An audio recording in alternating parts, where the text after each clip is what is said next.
Hello everyone and welcome back to another Strategoi video. Today we're continuing our road to Worlds with an interview with Team Serbia. For those who do not know, Ryan's playing in this team and we interviewed both Marko, the team captain, and Natasha, who's apparently quite famous in the AoS scene.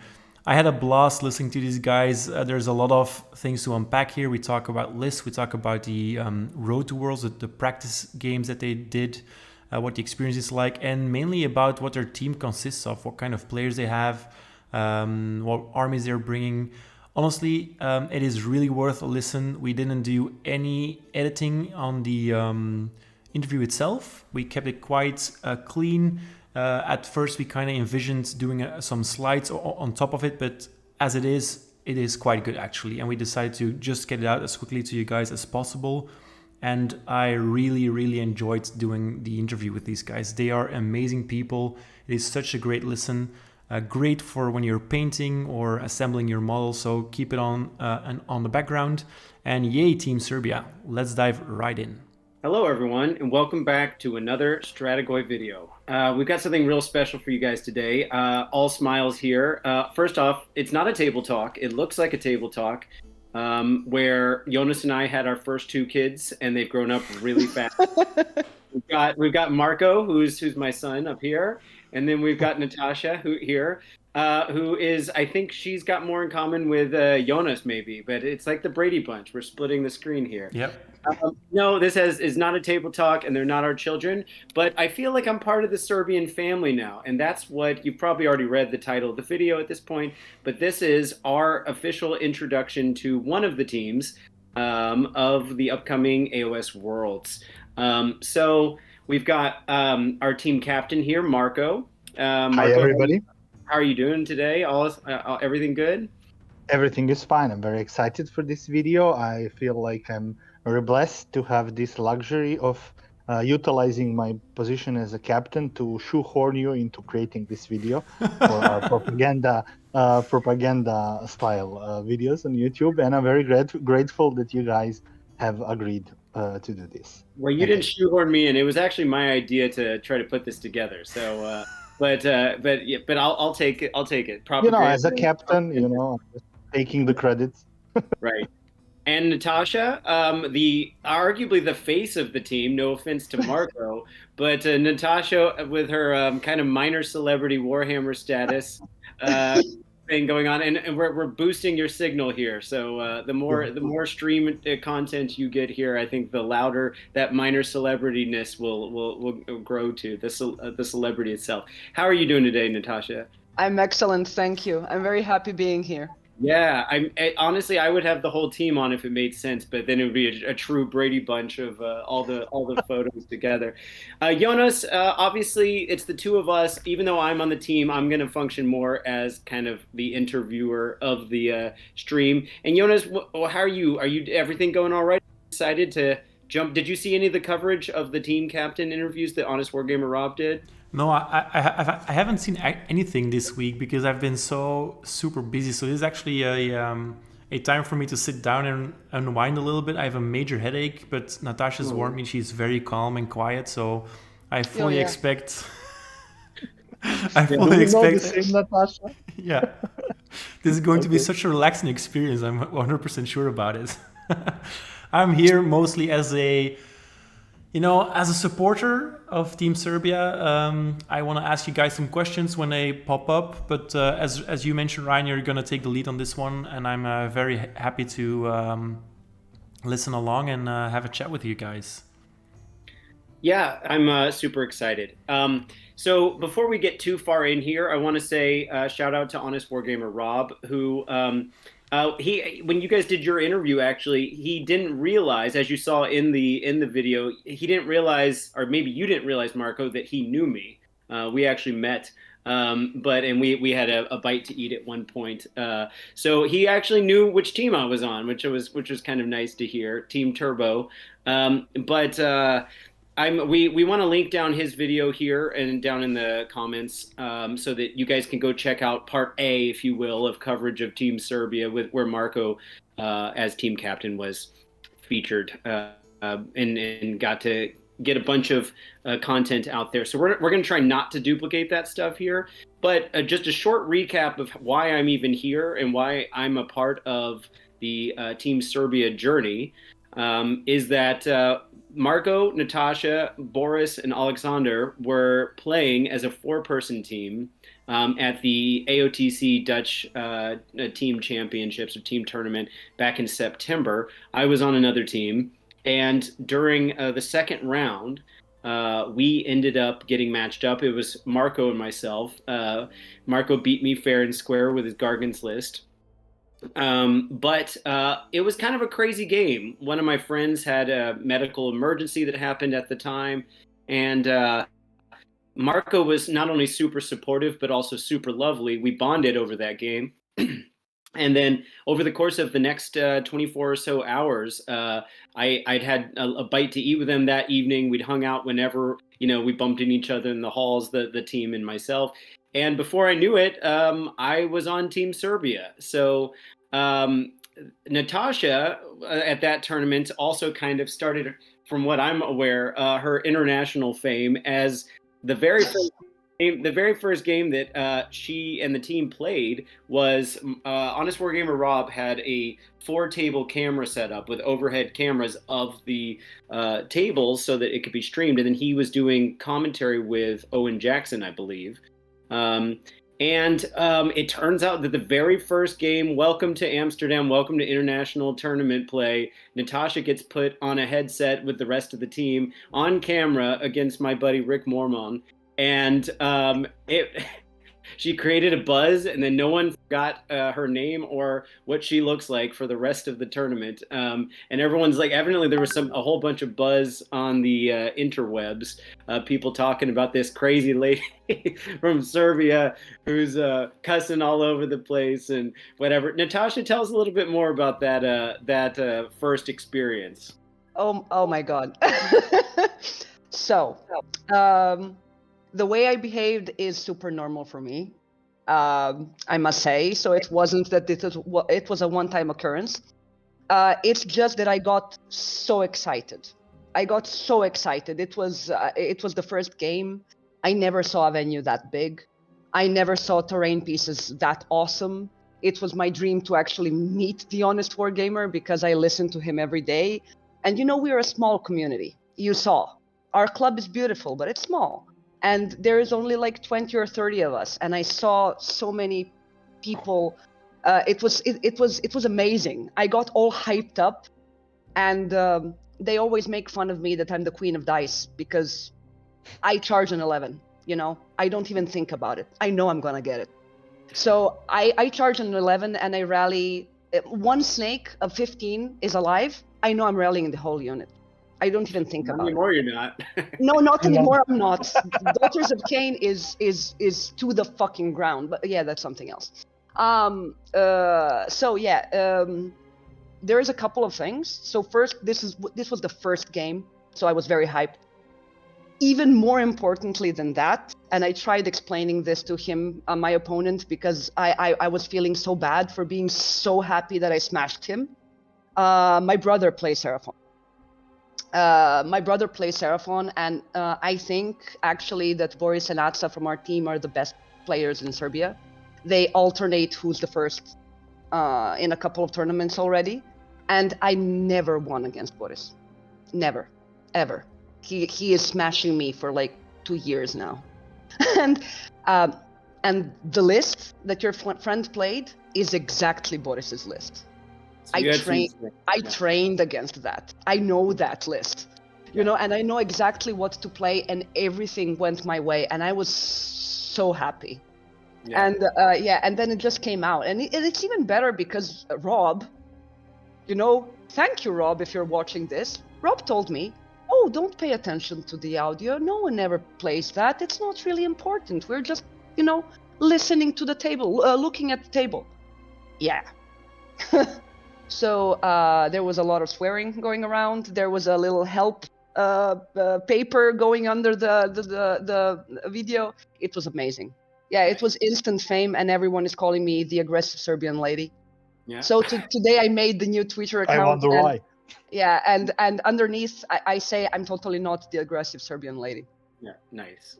That So- usually helps people, convince them. Yeah. Yeah, I'm very kind, actually. It's just the way I Yeah. speak. So that's kind of the kind of short version of how we all met and what that environment was like. And as people know, there's stuff that happened in between, but including me going to Serbia, which we'll talk about a little bit more in detail later. But I have to say, just right off the bat, I do not feel like a merc on this team. The team has pulled me in as a fill-in for the fact that they've got a smaller community of people that wanted to go to Amsterdam, or maybe it was in their budget to go. And I even mentioned to you guys back in Amsterdam when you were here last time that if you're ever open for it, I would be open for filling that slot if you ever needed it. And I just can't say enough about how welcoming you guys have been. So I hope everyone gets that vibe by the time this interview is done, why that's an authentic thing to say, and I'm not just blowing smoke out my ass here. But I mean, when I visited you in Amsterdam, Ryan, the first thing that you mentioned to me, even before you were talking about the games that you played, was how awesome the people were there. So I was so happy to hear about that from Ryan, about you guys. So I'm very happy to see this chemistry being proven on screen. yeah, for sure, 100%. If I may interrupt you, Ryan, yeah, of I course, please do. apologize. Yes, so there is one sentence that you said that I do not agree. Ever since we returned from Amsterdam, ever since I've learned that we need 8 players, I immediately counted on you. That's true.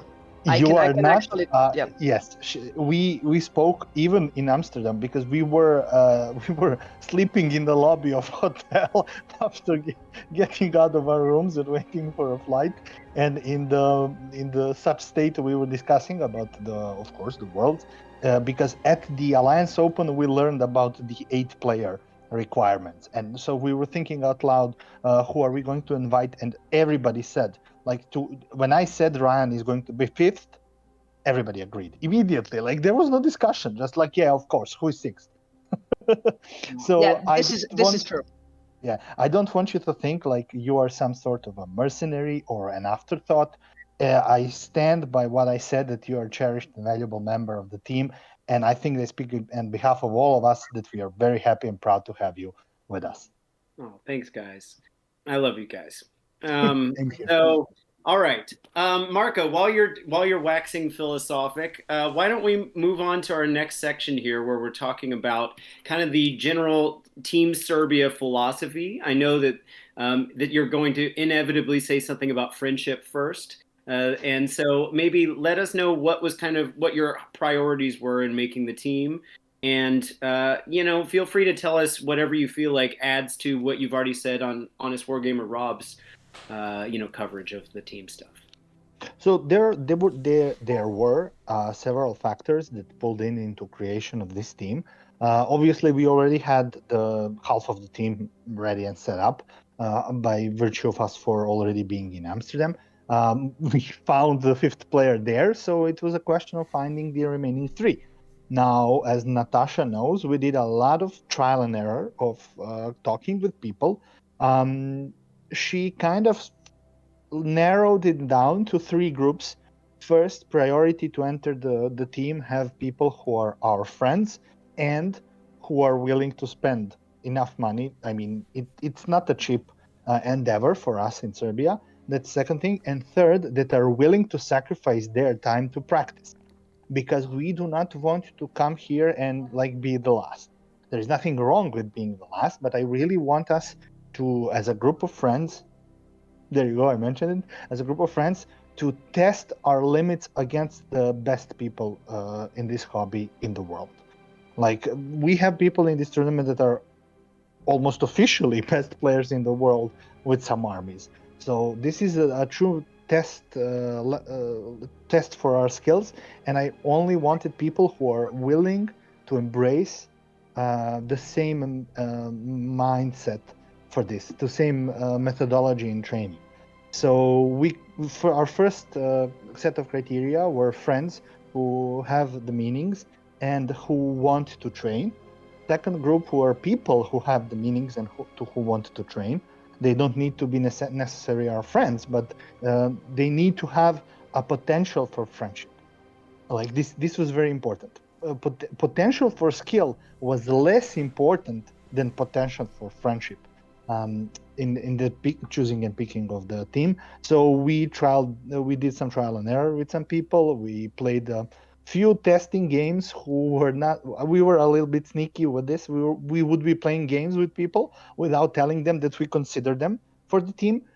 Because essentially I did like an open call to people, to our group, local group. People were interested, but they kind of didn't want to commit to the training, or wanted to travel to Amsterdam to enjoy in other things that Amsterdam can offer. And I'm like, no, in these 3 days while we're practicing, you belong only to God and me. I don't care. Like we are, Ryan knows. He and I had a heated discussion about this topic, with my attitude towards no alcohol, no nothing except AoS, for 3 days. So yeah, essentially we narrowed it down to 8 people. We got a little bit lucky because Boris, who is unfortunately not here, he managed to recruit Andrei, and that's an awesome story that I really hope that he will have opportunity to tell somewhere else. So yeah, Okay. willingness to spend, willingness to train, and willingness to be a friend was our three reasons for recruiting somebody. Okay, I'm going to stop you right there. First off, I don't see our conversation about the drinking as being confrontational at all. So, I don't want it to sound like we got in a heated argument or something. So it wasn't. But second, on Honest Wargamer Rob's channel, his interview with you, he kind of alluded to like the States is large, some other countries have a lot of competition, and they maybe don't have the luxury of, if they're going to choose the best people to play as an 8-person team, they don't have the luxury of having that friendship thing. And I can say, from what I've seen just looking at some of the smaller European countries' teams, it's not just that there's a lot of competition. Like, those countries are small enough that all the people could be really close friends. And that's not the vibe. I've seen a few of the national teams in actual tournaments around here in the Netherlands. And you guys have, yes, a smaller scene, but I totally think it should be possible for the other teams. Maybe not the States. The States is hard because they all live in different states. Literally, they're way far apart from each other. But I don't know. I think you can definitely be really close and still be competitive players. I did not feel at all like you guys were going easy on me, or that you guys aren't training. You guys might not have every army in the meta that's playing you guys regularly in your scene, but you guys made my 7 games really tough. Even your quote unquote casual guy who writes shit lists, who's not even on the team, other Marko, we had to call it a draw with his like random Soulblight list with no synergy. So you guys play hard. So No. The fact that he's crazy doesn't mean that he isn't very smart. Yeah. Also, he's super competitive. He's just crazy, and that's the reason he isn't on the team. We kicked him out. Yeah, he has a meta synergy. He has a 3D chess synergy. You simply do not see it. Yeah, nobody sees it. No game saw it. But shout out to Mare. He's my favorite person. Shout out to Mare. Yeah. Yeah. So anyway, that's my little 2 cents about that. Like I think you guys did such a good job of what am I trying to say here? Kind of coordinating a good mixture of good players who know how to especially fight themselves out of a desperate situation. Like, I feel like that's something that's true to your spirit in general as a people, and who actually are all super friendly. I felt it's taken me a long time. I love my Dutch buddies here, but it's taken me a long time to work myself into strong friendships with the guys that I do have strong friendships with now. But you guys, it was like trial by fire.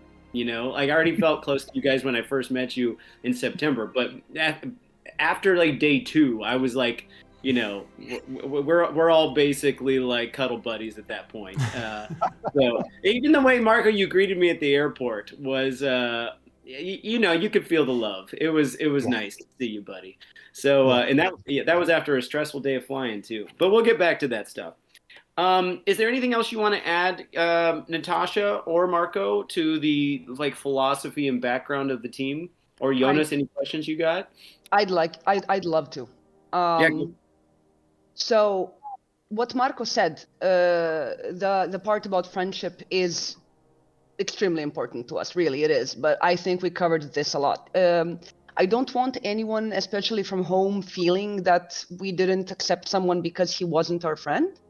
Because, for example, Dragan wasn't our friend before this, and now he definitely is. He became our friend because we are playing together. The thing is that we gain friendship towards you from respect also, and you need to play like a decent human being. You know, you need to respect us when we're playing. We'll respect you, and this is a two-way street.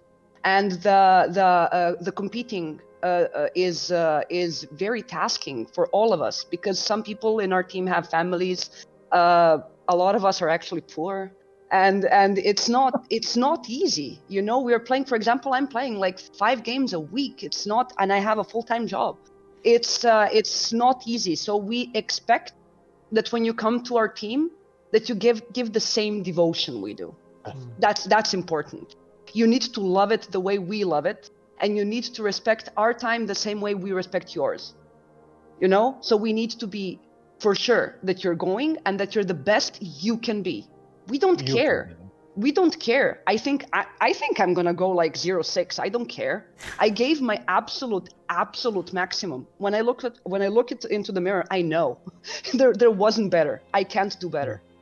You know. So a lot of us, we trained super hard, and even more important than that, most of us, we have like secondary armies, or we don't even have them, but like take them from someone, because we don't have a GITS player. We do not have a very good GITS player here, and. For example, a thing that we did once the lists came out, one of us who doesn't play GITS just takes GITS and plays against us. One of us plays Korn against us because we don't have a Korn person in our team. I played Slanesh against them, and so on. So we train each other because our scene isn't big enough for us to be actually playing against high-level players that have these armies and play the meta styles. From that point of view, do you guys ever use something like Tabletop Simulator, for example, to train, or never? We do. There's a friend of ours, shout out to Flux, who has a very crazy time. He works at crazy hours, so he cannot actually come and train, but he has KO. And he played the shooty meta list against us. Yeah. And because he cannot like come to the club, not very often, we play on TTS against him, for example. Yeah. Not as much as I would like. Yeah. None of us can, because most of us, we don't have computers that are super strong, so they just melt out on TTS. But so that didn't happen. I feel like TTS is great to learn how an army functions, but it's it's wanky. It's what? It's wanky. Yeah. You cannot, it's bad if you want to learn the game. It's good if you want to learn how an army plays. You know what I'm saying? Yeah, but I mean, when you're a competitive player, you don't really need that much information about what someone is doing. Yeah, that's fair. You need the most important stuff, like can you like retreat and charge, for example? Can you run and charge, stuff like that.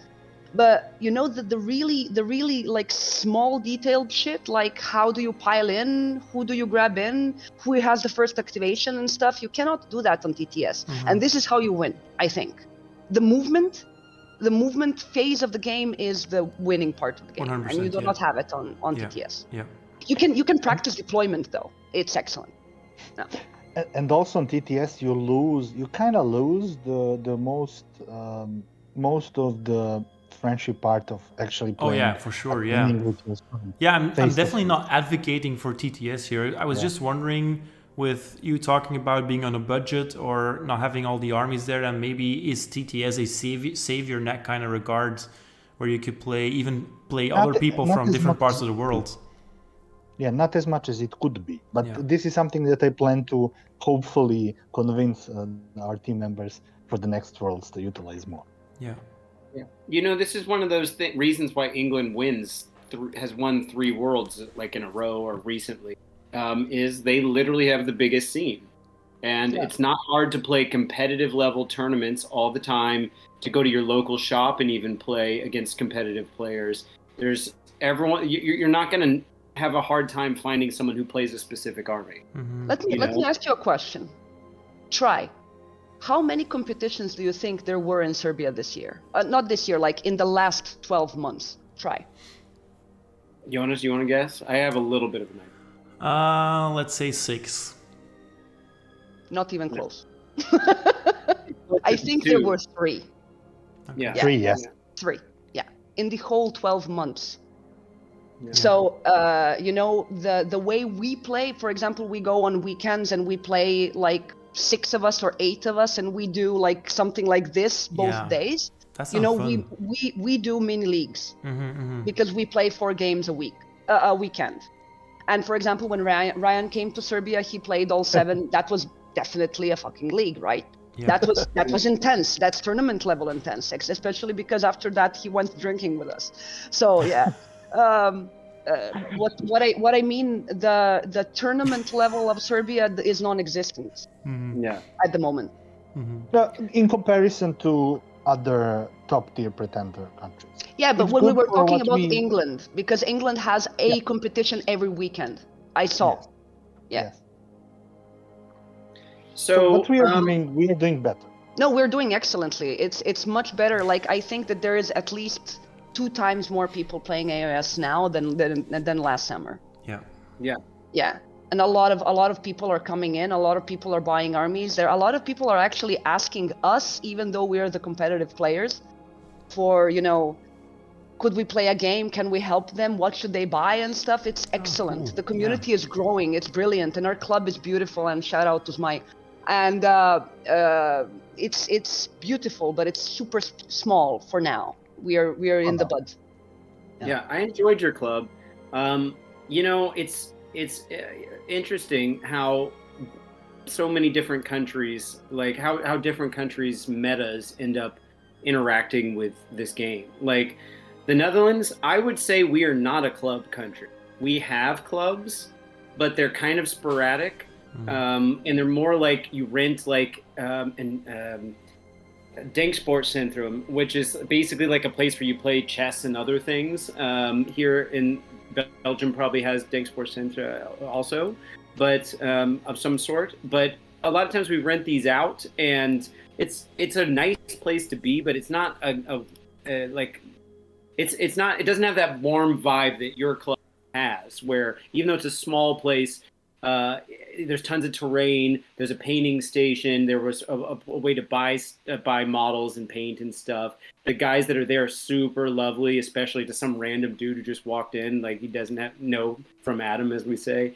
But yeah, it's interesting because some of the international people that have moved to Amsterdam or to the Netherlands in the past year or so, sometimes we'll hit random people up, and I'm one of those people, and they'll be like, where are the clubs? And I'm like, there are no clubs. I mean, you can go to a GW store, but we all do stuff at our houses. So as you see, my place, as Jonas knows, is basically just a Warhammer den. It is. Mark, have you ever visited his place? They will Not soon. yet, hopefully, yes. It's crazy. It's it's whack. No, but I wanna say something because it's a good moment. You were not a random guy that just came in. Because we actually announced you. Yes, Everyone in about our it. community knew that you were coming. Because, and I want this known, we deeply respect that you came. You could have just been like, okay, I'm playing with this team. Fine, excellent, I'm going to the Worlds. No, you actually trained with us. You helped us train. You gave your feedback about our lists and stats even before you came. It was very important for you that we have I don't know how to say this, but that we have an answer for everything that we can see, and you needed to be one of the answers that we didn't have. So everything you did was amazing and we respected it. So like, you know, you weren't a random fucking guy, you were our guest. You know, it was excellent. So And See, our team Jonas, this is what I mean. These guys have a heart of fucking gold, and like, I can't. It's not just them blowing smoke up my ass. Like, they're consistently just really lovely people to each other too. So I like this. It really is a family at this point. yeah, So, I was just gonna ask, when's the national holiday for Ryan arriving in Serbia? Like, does everyone get a day off and just go dress up with beards and cheer in the streets? I actually did take 2 days off when he came. I was his host. Yeah. I mean, wow. By the way, Ryan, I love how many times that you've already mentioned blowing smoke up your ass, because as a non-native English speaker, that is one of my favorite expressions, because I always have interpreted literally for a second. I'm like, that's a weird image that popped up into my head. Like, yeah. Anyway, it's a reverse brief, I'm pretty sure. yeah, So, I'm a little bit guarding the time here. So we've been jiving basically, but I'm just eager to hear about the army choices and about the whole procedure of you guys preparing or practicing with those armies. So sure. Yeah, let's do that, and then maybe we'll talk about the team. So, all right. Marko, you had said that maybe most of this, like choosing an army, kind of comes down to Natasha and my choices. But before we even break into that, why not the other players? Like, I know you were playing Gargants at the AOTC. Obviously, Gargants are not popular for the meta right now. You were also thinking about Nurgle, I think, at one point. So why aren't you on this list of people who have multiple armies and had to make a choice? So for two reasons. First, what I liked about Gargants is their unbridled violence. As you remember, when you were playing against me, you were completely shocked when I, instead of standing on objectives as far as possible, just by touching them with the top of my huge base, I literally charged across the entire table at your army with all of my models. I was surprised that everybody else played the Gargants with just hugging the objectives and not doing anything. And then the GW chose to turn the Gargant's damage into swingy. Maybe it will happen in 5 games to significantly nerf their damage output and to increase their staying at objectives power. Thus turning the what I really liked, violent army into just, you know, hugging the objectives and hoping for the best in the Galician champion meta. So I really disliked the choice that Games Workshop made with the Gargants 3.0. So I wanted to turn to Nurgle because I really loved the lore, the models. But for me, they also lack the fundamental essence of just charging in and killing everything. Faces Because the Nurgle faces the they place. don't have yes, faces the place, yeah. Yeah, they don't have the faces the place. They have, I will come to your home and I will stink there, but they do not have the just there is no you or your home anymore. So because I always loved Beasts of Chaos, I played them in Warhammer Fantasy, and I disliked what they were in the 2nd edition, especially after the White Dwarf update. I kind of waited for their book in 3.0, and I hoped that they will not get the Gargant treatment.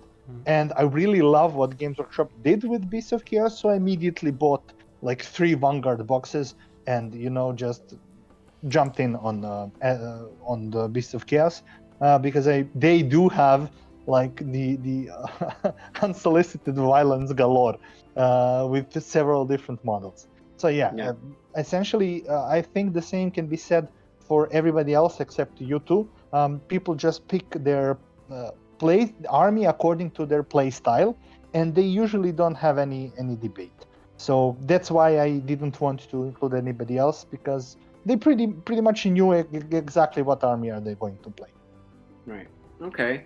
That's fair. And also, as you kind of alluded to in the Honest Wargamer chat, a lot of a lot of people are, it's harder to get models there, and then just kind of the GW economy, so to speak, in Serbia is not as favorable as the closer you get to England. So, for example, Jonas and I actually get pretty good rates, especially if we buy things from a third-party retailer. The States is about 50% more than what I'm paying here, and I think Australia is almost twice as much. So you guys are sitting somewhere on that spectrum that's more expensive than Western Europe for sure. And so maybe people didn't have as many options for armies they had, not only collected, but also had spent as much time,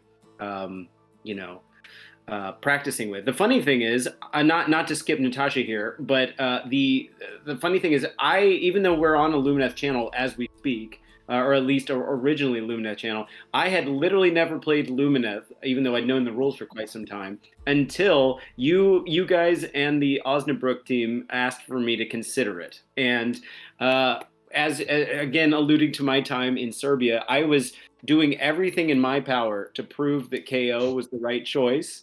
And I brought KO to Serbia to play against you guys. Unfortunately, with a different list than what you're going to need for Worlds, but it still gave you an intro to how a lot of the rules function. What us are going to need at the Worlds. Yeah, right. Yeah, well, I know how the army works, and you better not match me up with them. Yeah. I'm gonna just die. I'm just gonna fall apart. But the long story short, I ended up going Lumineth, and here I am saying that some people might have an army but not a lot of experience with it. I have a lot of secondhand experience with Lumineth through my exposure to Jonas, who is a fantastic influence on that, but also the fact that I'm on the channel, I'm thinking about it a lot, hearing about it a lot, and also this list happens to play into my general playstyle quite well. So that we don't have to go too much further in the choice, because we've talked about it a lot with some of the other videos, if people have been paying attention, the table talk and all that.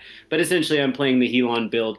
And I wasn't gonna, if I played KO, I wasn't gonna play the Thunderers build anyway. I was gonna play my aggressive Serbian style list, and so you didn't need more Serbia in Serbia. You needed some nuance, some American diplomacy. Never go full Serb. And not even to get into it, but Serbians don't like, maybe you guys, but the American diplomacy is not exactly diplomacy, and that tech list is not. Obviously. It's fake diplomacy. That checklist list is such a good comparison to what American diplomacy is. Like, oh, everything is peaceful if we get to control you, but if you try to refuse our control, well, have you heard about my 40 sentinels? Yeah. Oh, shame about the spell bomb. Yeah, shame about your low bravery on your gits, your squigs. Would be a real shame if you couldn't do anything. So anyway, all right. So that's the Luminous story. Natasha, why don't you round us out here with what happened with you? Oh my God, this is painful. So, long story short, I'm not the newest part of our team. We, for the Worlds, have newer players than I am. But from the core of the four of us, I am the youngest. Not by age, but by gaming, right? I started playing like 3 years ago, I think. Or maybe like actually playing 2 years ago. So I was a little bit slow, and I didn't really, I couldn't really grasp all the different units and stuff. So I didn't want to change a lot for a very long time. And this is why I played a lot of Daughters of Cain when they were very good, as you know. And I always played the same list. And I do believe that I play it brilliantly. I mean, I'm sorry for not being modest here, but I played billions of games, and I really know how to navigate that list. Unfortunately, the meta has changed. Now it doesn't Mind Razor if it doesn't pass, right? You have like 10 melee snakes that do nothing. No one cares about. They do Crystal Touch. Okay, they do, but once again, you don't care about my 10 morals. Everything has a ward 3 now, right? Everything of importance has a ward 3, has a save like 1+. They laugh at me. They're like, cute, because our damage isn't really damage anymore. And we were a glass cannon, and there is no cannon anymore. Not really. I mean, in comparison with the stuff coming out. So we aged poorly, but I was thinking maybe it's just time for me to change the list because I was playing Zantarkai, you know, the fight and death snakes, and I was very alpha. I was very in your face, very super aggressive Serbian lady. So I wanted to change it, and now I'm like, I first tried to play the incarnate list. I despised it. It was god awful. I didn't really want to play with that. So thank God Marko took the incarnate and I didn't have to do that. Then I tried playing an elf list. That was actually a list that I took from Joffrey. Joffrey gave me the list. This is the Dutch captain. Jeffrey? Jeffrey. Yeah, sorry, not Joffrey. Jeffrey. He because we were the last night in Amsterdam when we were celebrating. He came out and because he was a TO and he was super nice and he sat with us in the French team, and we were talking about elves and stuff. So I tried a little bit that list, but time wasn't fair towards the elves, so that is also terrible. And in the end, I was considering the teleporting thing that I'm doing now because it has a lot of board presence and I can wiggle out of everything because I have an undying unit, right? I have an undying unit. I can like, I do this. This is my play style now. And as Marko says, like I'm faces the place kind of person. What the fuck am I doing? Why am I teleporting around? What's this? Right? So it was a weird pick. I'm not comfortable with Daughters of Cain anymore, really, because it changed, you know.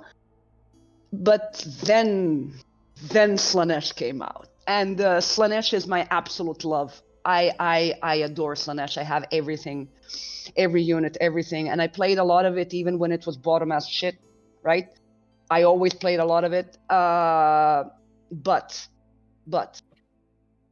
the book came out, I think, exactly 8 days before the cutoff. Was it? Something like this, yeah. Close Or was enough. it 12 days? It got leaked sooner, yes. Yeah, it got leaked sooner, yeah. But it was legal, like way too close to the list deadline. And Yeah. I think most of you know the feeling. You know when you're looking at the war scroll and you're like, this is fucking amazing, this is gonna be brilliant. You know how I'm gonna triple unleash hell on you, and then I'm gonna triple, you know, you're gonna see, and then you do it, and it sucks. You need to play it out. Like someone said on the interviews that you need like 50 games with a list to be really able to play it. Spanish team has that as a requirement for their team. And because at that moment the meta didn't exist. I couldn't copy some meta something on the interwebs, right? And like just be, let's do this. And Yeah. I didn't. What? You didn't go Team Finland, yes? Yeah, but I would have. I respect that, but there wasn't anything online except for, of course, 3 times 22 Bliss Barbs. But guess what? I live in Serbia. We don't have that much Bliss Barbs. I had 33. So I could make a 33 list, right? That I know is not going to be good enough. I don't know, should I play Glutos? Should I play like, you know, the Keeper of Secrets and Sigvald like for countercharge? Because countercharge looks obvious now that we don't have like Lord Hayes anymore. I wasn't sure because I didn't know if I could actually get 33 more Bliss Barbs and what should I be doing. So because I felt that I know how to play Daughters of Cain even if they're worse, I'm going to win more consistently against people. So maybe even if someone comes with a meta list, if they don't know how to play it, I'm going to capitalize that. You know, it's better to play better than to have a, you know, 36 quigs. Sure. Yeah, I said it. Yeah. Okay, so a few things that come to mind. One, the Kyler Braun teleport list. I was playing Lumineth for my first tournament, and in touch with you guys the whole time. This was in Osnabrück, and that was my one loss. Was it wiped me off the table against one of the Czech players from the Worlds team. He's a lovely guy. And I think you immediately were asking, how did it, like, tell me more about the list. Send me Yeah, some. yeah. I played that list. You sent me that one, and you sent me a Pretenders list that you played. Yeah. I played both of them. Yeah. Yeah. So I mean that you definitely have an eye for trying things out. That I'm not the like. Do you guys know what the name of my tech list is? By the way, No. it's Archmage Net List. Because I hate that I had to play, that I just basically took Honest Wargamer Rob's coverage he did of it and then just modified it over time. It's actually a little bit more my own now, but because of the points raises.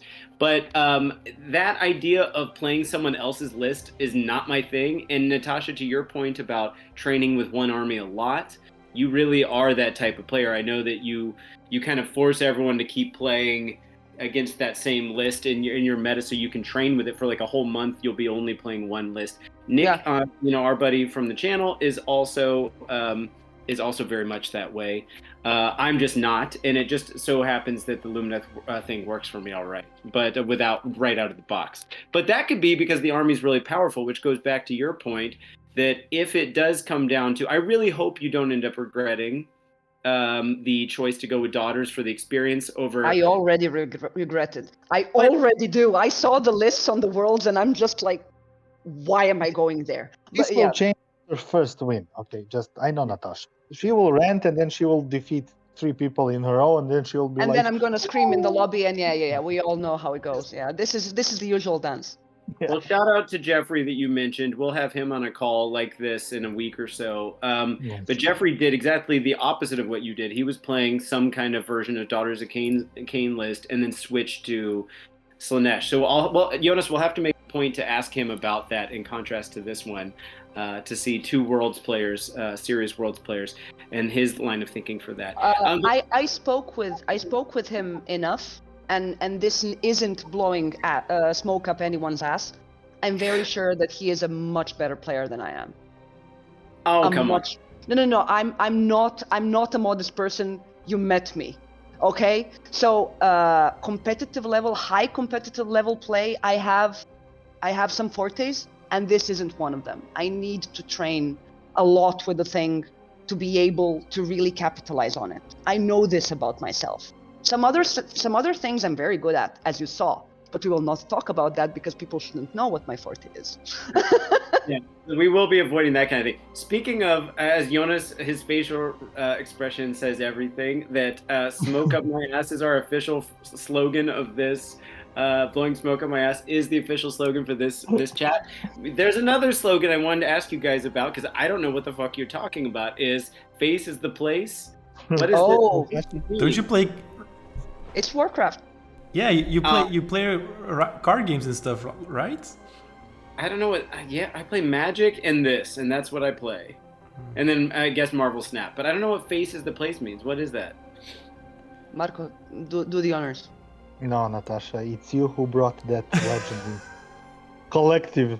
So please, you have the.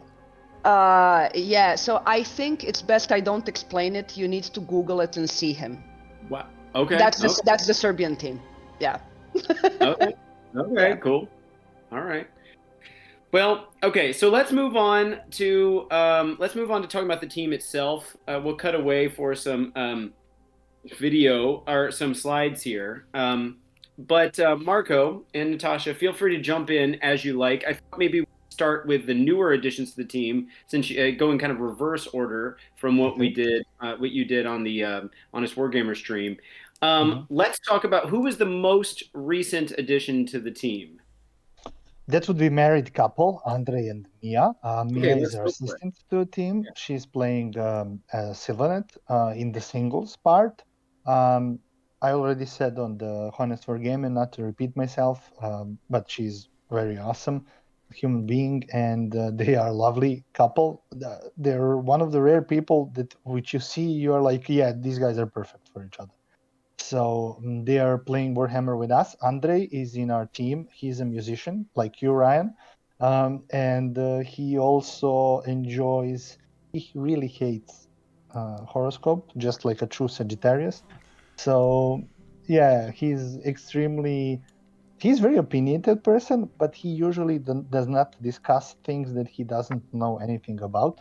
So he kind of gives off a vibe of know-it-all, but he essentially does know a lot. So it always turns into some very awesome discussions whenever we are discussing about most different topics ever. Right. Yeah, So- And he's I want to say he is also a theoretical physicist like I am.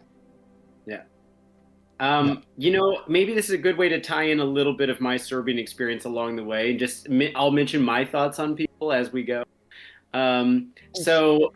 Mia, I was supposed to play a game. It didn't work out with. I ended up playing other Marco instead. But I will be lending her some of the Sylvaness stuff she needs for when she comes to play singles. And I'm hoping I get a game in with her eventually. She was lovely. And Natasha, we actually went out with her 2, or was it 3? Did she come out the last night too? She definitely went out the night we went to the 2 nights. Yeah. The square pizza night, right? Yeah. And then the last night when Yeah, we were that was fun. She arrived. Okay, so this leaning into Andre's part a little bit here. Andre's our Idneth player, and as people from the channel know, I also play Idneth. There's a bunch of it over there. So, and I actually brought a boat for him. I had 2 boats, and I guess some dryads for Mia, as I'm thinking about it now. But so Andre, Andre and I have a lot in common, I think, as people. And so, are you also Sagittarius? No, I'm a Leo, but the what's it called? He was about 2/3 of my way through my games of this weekend, and he's so eager. We'd already been talking about Idneth stuff like a lot in the chat leading up to it. I have this KO melee thing I was trying to do. I played really stupidly on turn 1, but he made me eat my words, and I've never seen so much joy in someone's face when he surrounded my boat with the eels and then killed everything inside of it. And nothing could step out. And ever since then, I've changed that artifact for that boat so that things step out. And yeah, I remember.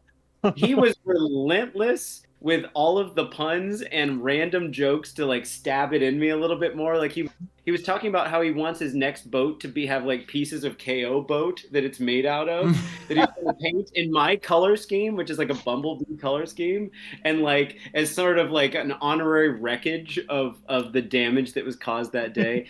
Andre, true to all of your guys' personalities, you guys are very lovely, very friendly people. He bought me some square pizza. But you're also very, you stick it to him. You stick it to the man a little bit. And so every single one of you gave me a little bit, I think, very soon on. And Andre, no one gave it to me better than Andre. It sounds like a euphemism, and it kind of is, but he also kind of fucked my army. So it worked out. All right, so there's a little outsider opinion of a lovely, and they are a lovely for sure. Okay, so next. You should see my when Andre and me play. No, you don't want to see it. We scream at each other. It's insane.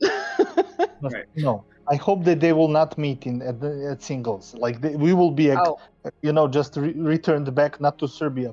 We should be sent to Syria. They are so going to yell at each other. Every tournament I ever played, like in the first round I played against Alexander, and in the second round I played against Boris. Of course, our community is small, but if I meet those guys in the singles, I'm just flipping tables. I'm just storming out of there.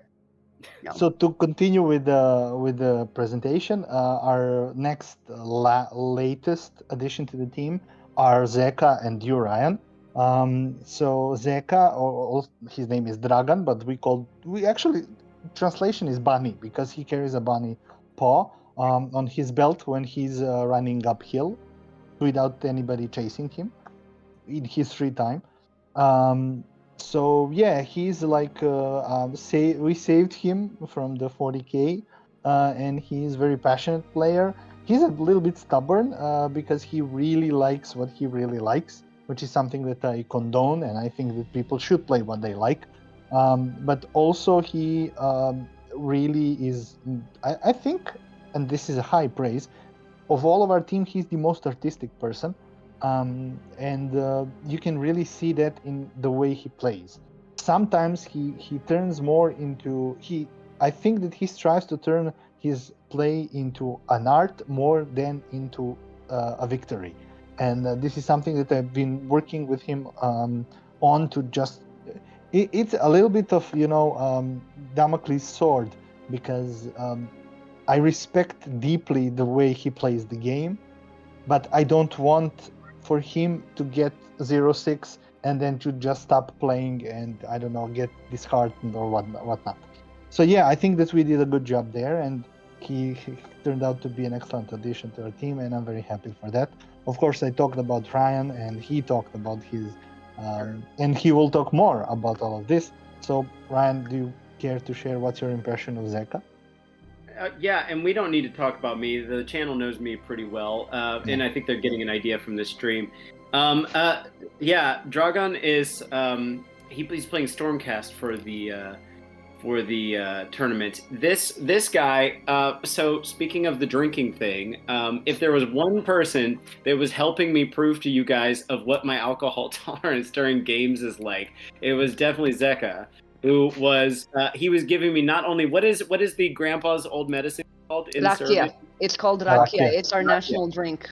He was giving me rakia and his homemade sake. He's a big Japanophile. He wants to go live in like a Japanese volcano or something like that, which I wholly support. He runs marathons, which is your reference. In the Honest Wargamer stream, you were like, he wants to run up a hill. And Rob didn't understand what the you're talking about. But he runs a lot of marathons. He's definitely the healthiest of everyone on the team. Maybe Natasha. I beg to be considered. I'm Okay, also a sports person. That is true. Running the. I see his posts all the time. So at least on the outside, I'm very aware of what his cardio level is. So there's that.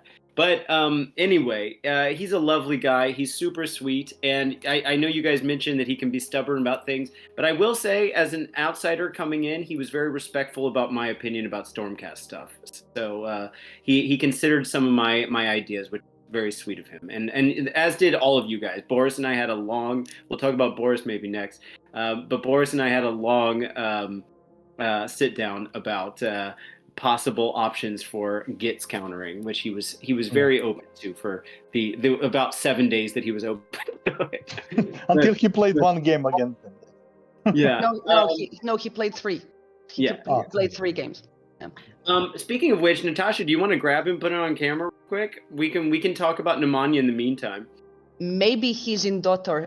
I don't know what he's playing at the moment, but maybe I'll try. Sure. Marko, you want to talk about Nemanja? Yes, of course. Nemanja is the most experienced person in our team. He actually, besides us, he's the only one who has international experience. He went on a lot of international tournaments, both for 40K, for Fantasy, and now for AoS. And he is a very cool guy, a little bit detached, in a sense that we like to joke that he is a filthy rich guy, even though he isn't.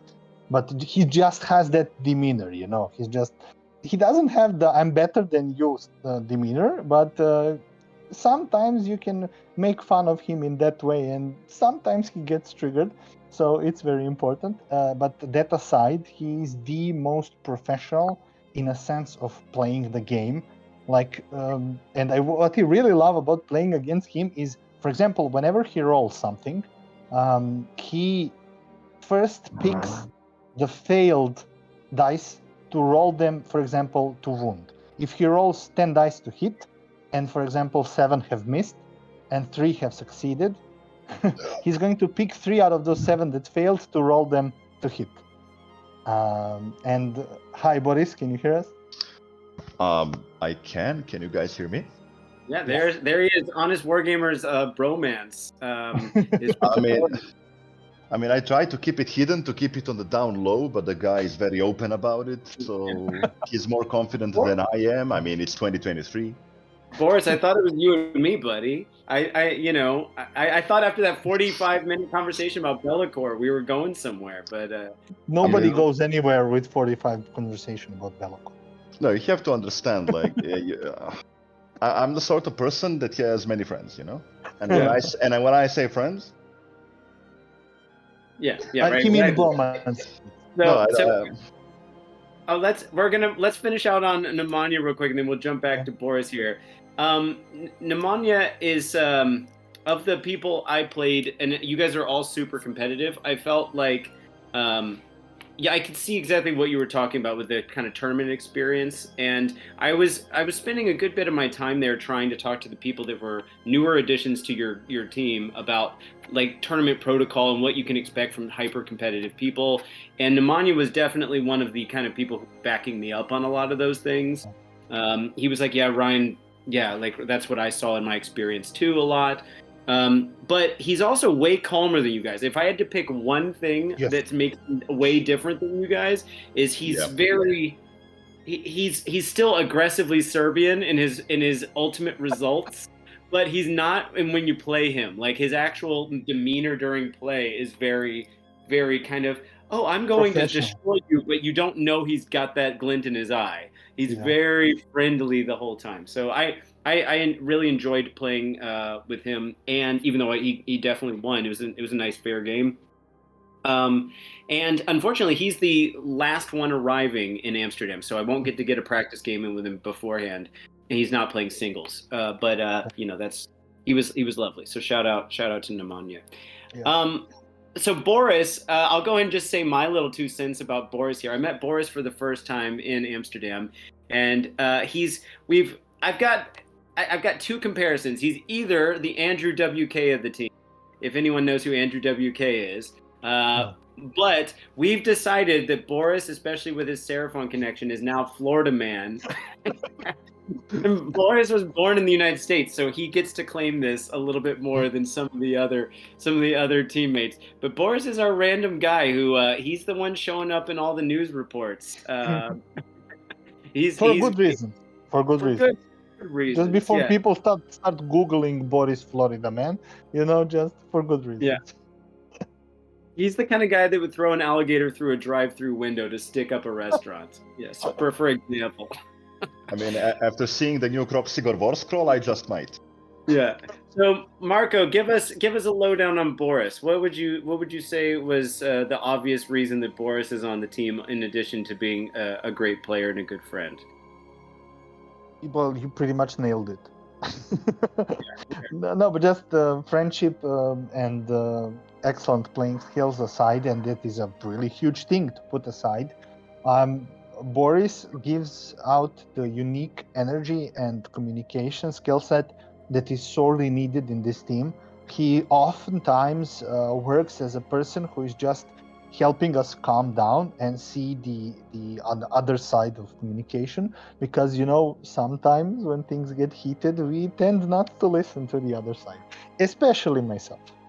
Like I'm the I said to Honest Incarnate that the Honest Wargamer, that I'm the incarnate of salt, but my team corrected me that I'm actually incarnate of rage. For me, those are interchangeable.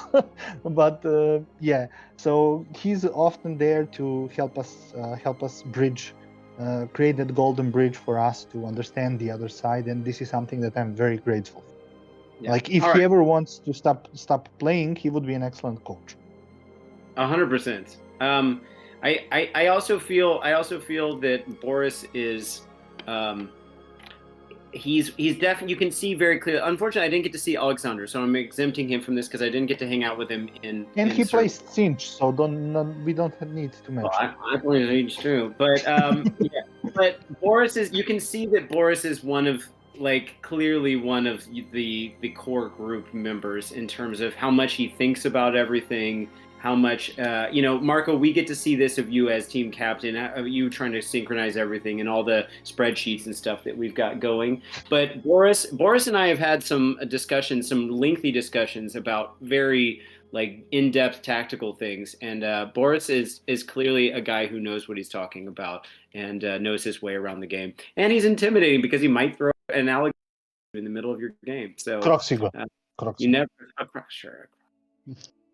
Boris, tell share a little bit with us about what you're looking forward to with Worlds, or anything you want to 2 cents for your attempt to steal your sister's minor celebrity status here. Well, I have a couple of goals. I believe I'm a person that likes to plan for the worst and then gets positively surprised. Now, that rarely happens though, but that's what I attempt. Now, so what I will say is my number one goal is to go at least 3-3. That's my goal. Anything above, that's excellent. But on a world stage, 3-3, I'm happy with it.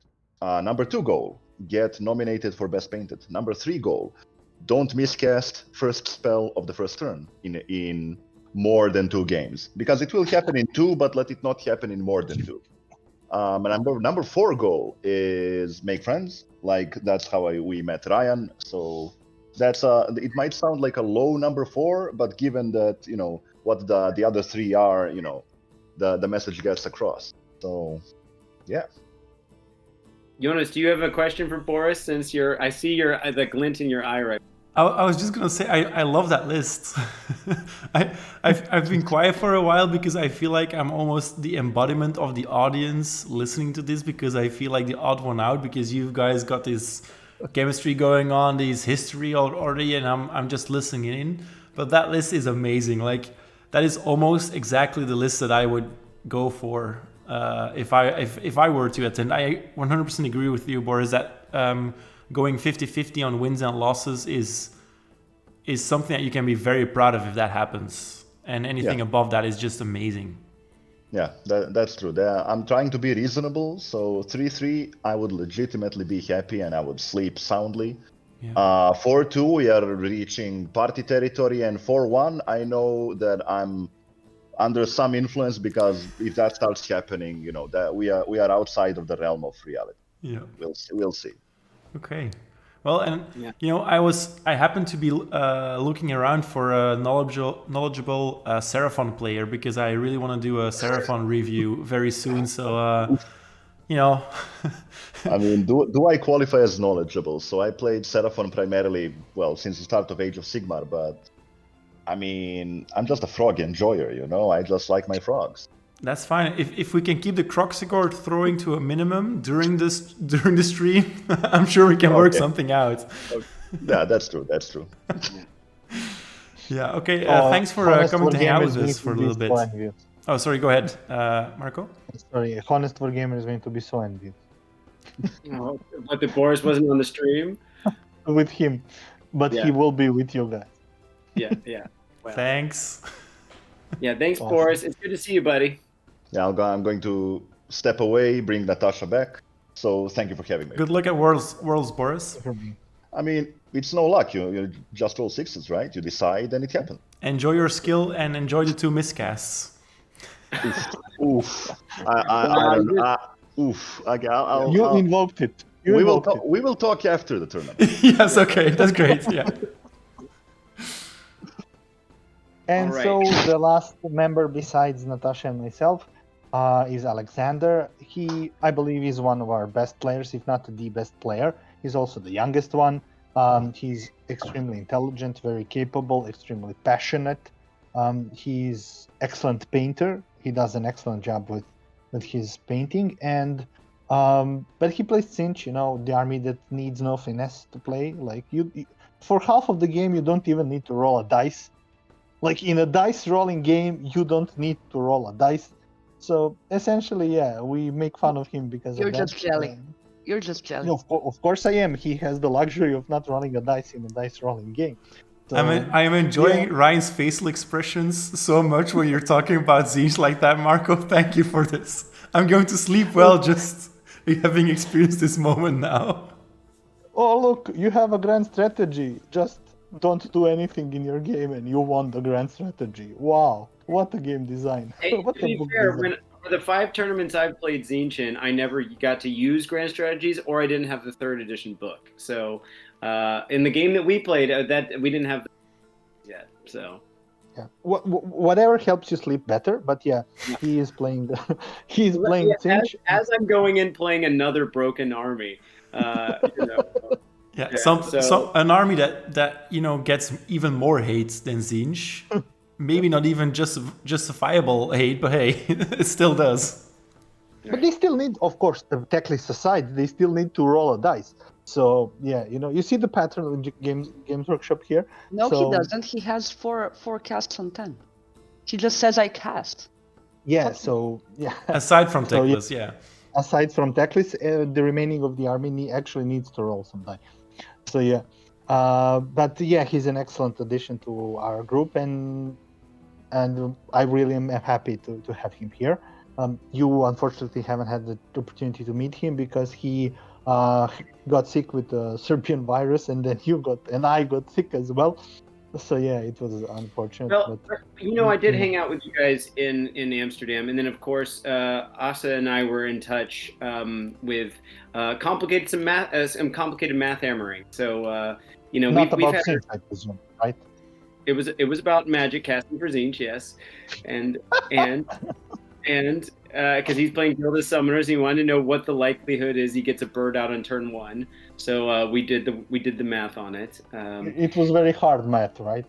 I need to say something because he's bashing on Atsa way too much. Yeah. You can leave your first army, you can sell it the way he did. But the Gargant player never really understands magic. That's the problem. That's what Marko is doing here now. Just forget about it. Right.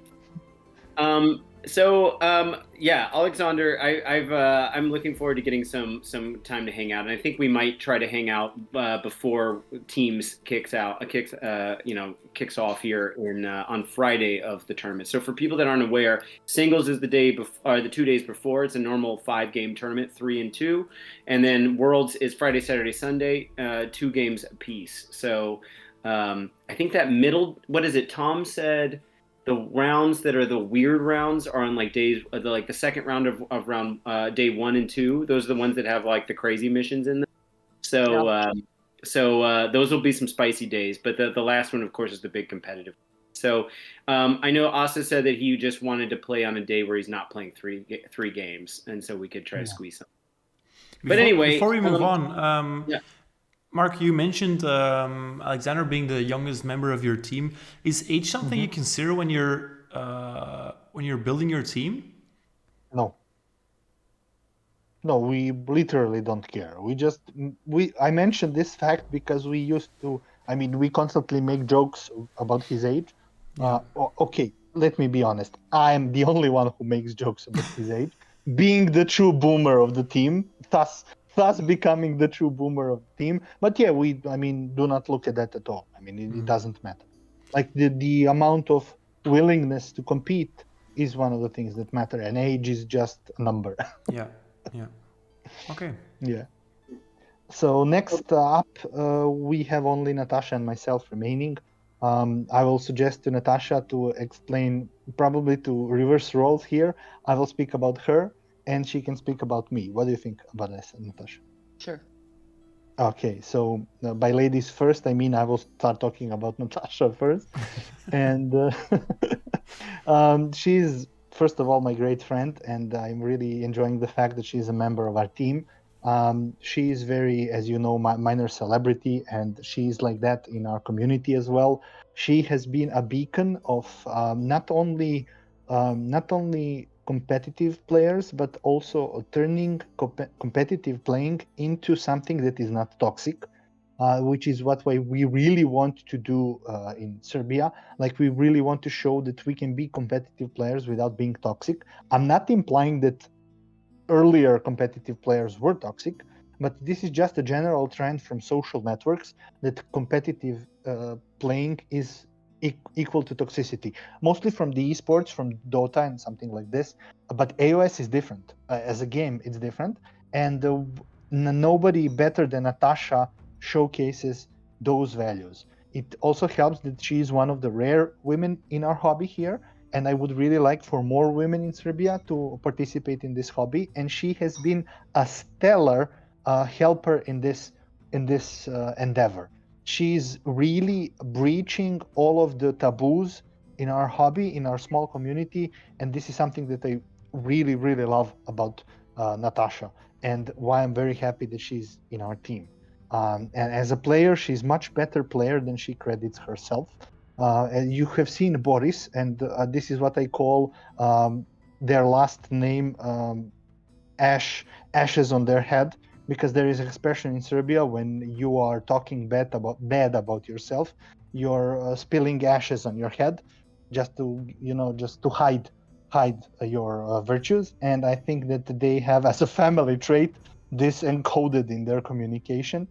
Of course, I'm very optimistic, so I really love her play style. She has been a walking meme for our team, turning into a minor celebrity.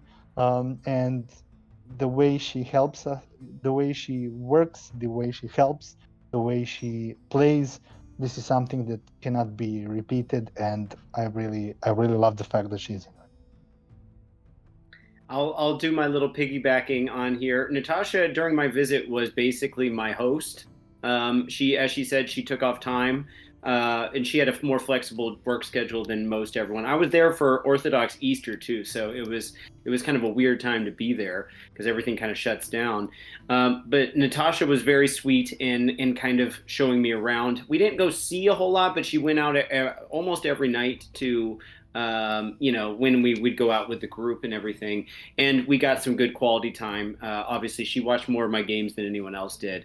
I already knew Natasha's personality decently from before. I was very impressed with, not only she was my first game when I was just flown in and everything, and she kicked my ass with the daughters list, but. The big walk away, I think, too, was just how much you pick up from watching stuff. I know we talked about this. You're not much of a sit there and watch games all the time kind of person, but the amount you picked up, even though we had our moment where I wasn't used to having everyone watching me, and you guys are also so, like, not just Natasha, but everyone in the group is very, like, immediate feedback machine, which I just wasn't used to. It was like, why would you be so stupid and do that? Oh, I never told you were stupid. I just showed all of your mistakes. Yeah. We were. The time is very much immediately after you make a mistake, then correct it. And I'm like, I feel so attacked here. But it was a loving thing. And Natasha was very warm to my feedback about that too. And you were nothing but a sweetheart the whole time I was there. And and we had one of the highlights of the trip was getting to check out that bar that last night. So thank you for the good help. Vrtoglavica, yeah, the Gothic place. Yeah, when we had a nice good rounding out the trip friendship kind of chat and everything. Yeah, so we did. Really lovely. So thank you so much for being my host for the trip, and I'm looking forward to being y'all's host when you guys come back to Amsterdam. So in whatever capacity that ends up. So thank you, Natasha. Thank you. Would you like to pass on the good vibes to Marko here, our team captain? Yeah. Before I say anything about Marko, I wanted to say something about the core of the team, and something about what Marko told, that I'm not the non-toxic thing in our community, whatever. Lesser known fact: I have played Warhammer for 2 years without reading the rules. Ever. Really. I'm honest. Boris, Atsa, and Marko taught me how to play. I never, ever read anything. I didn't need to take any kind of tutorials, anything. Marko and me, for example, for Amsterdam, we were practicing deploying on every scenario against every army in less than 5 minutes. This is the kind of thing we do for each other, and what they did for me. And as the youngest of the 4, this is something that I feel is mine to do now, for the rest.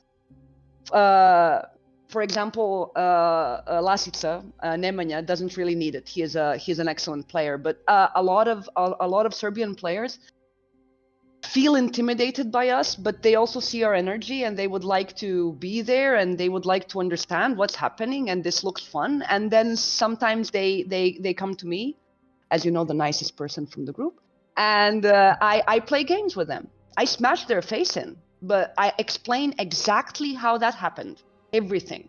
Why I moved like this, what's redeployment, how you should redeploy over here, what you need to think about when you're deploying, everything. I try to really teach people how to play, because this was something that I got selflessly from my friends, and this is the most beautiful part of this game for me.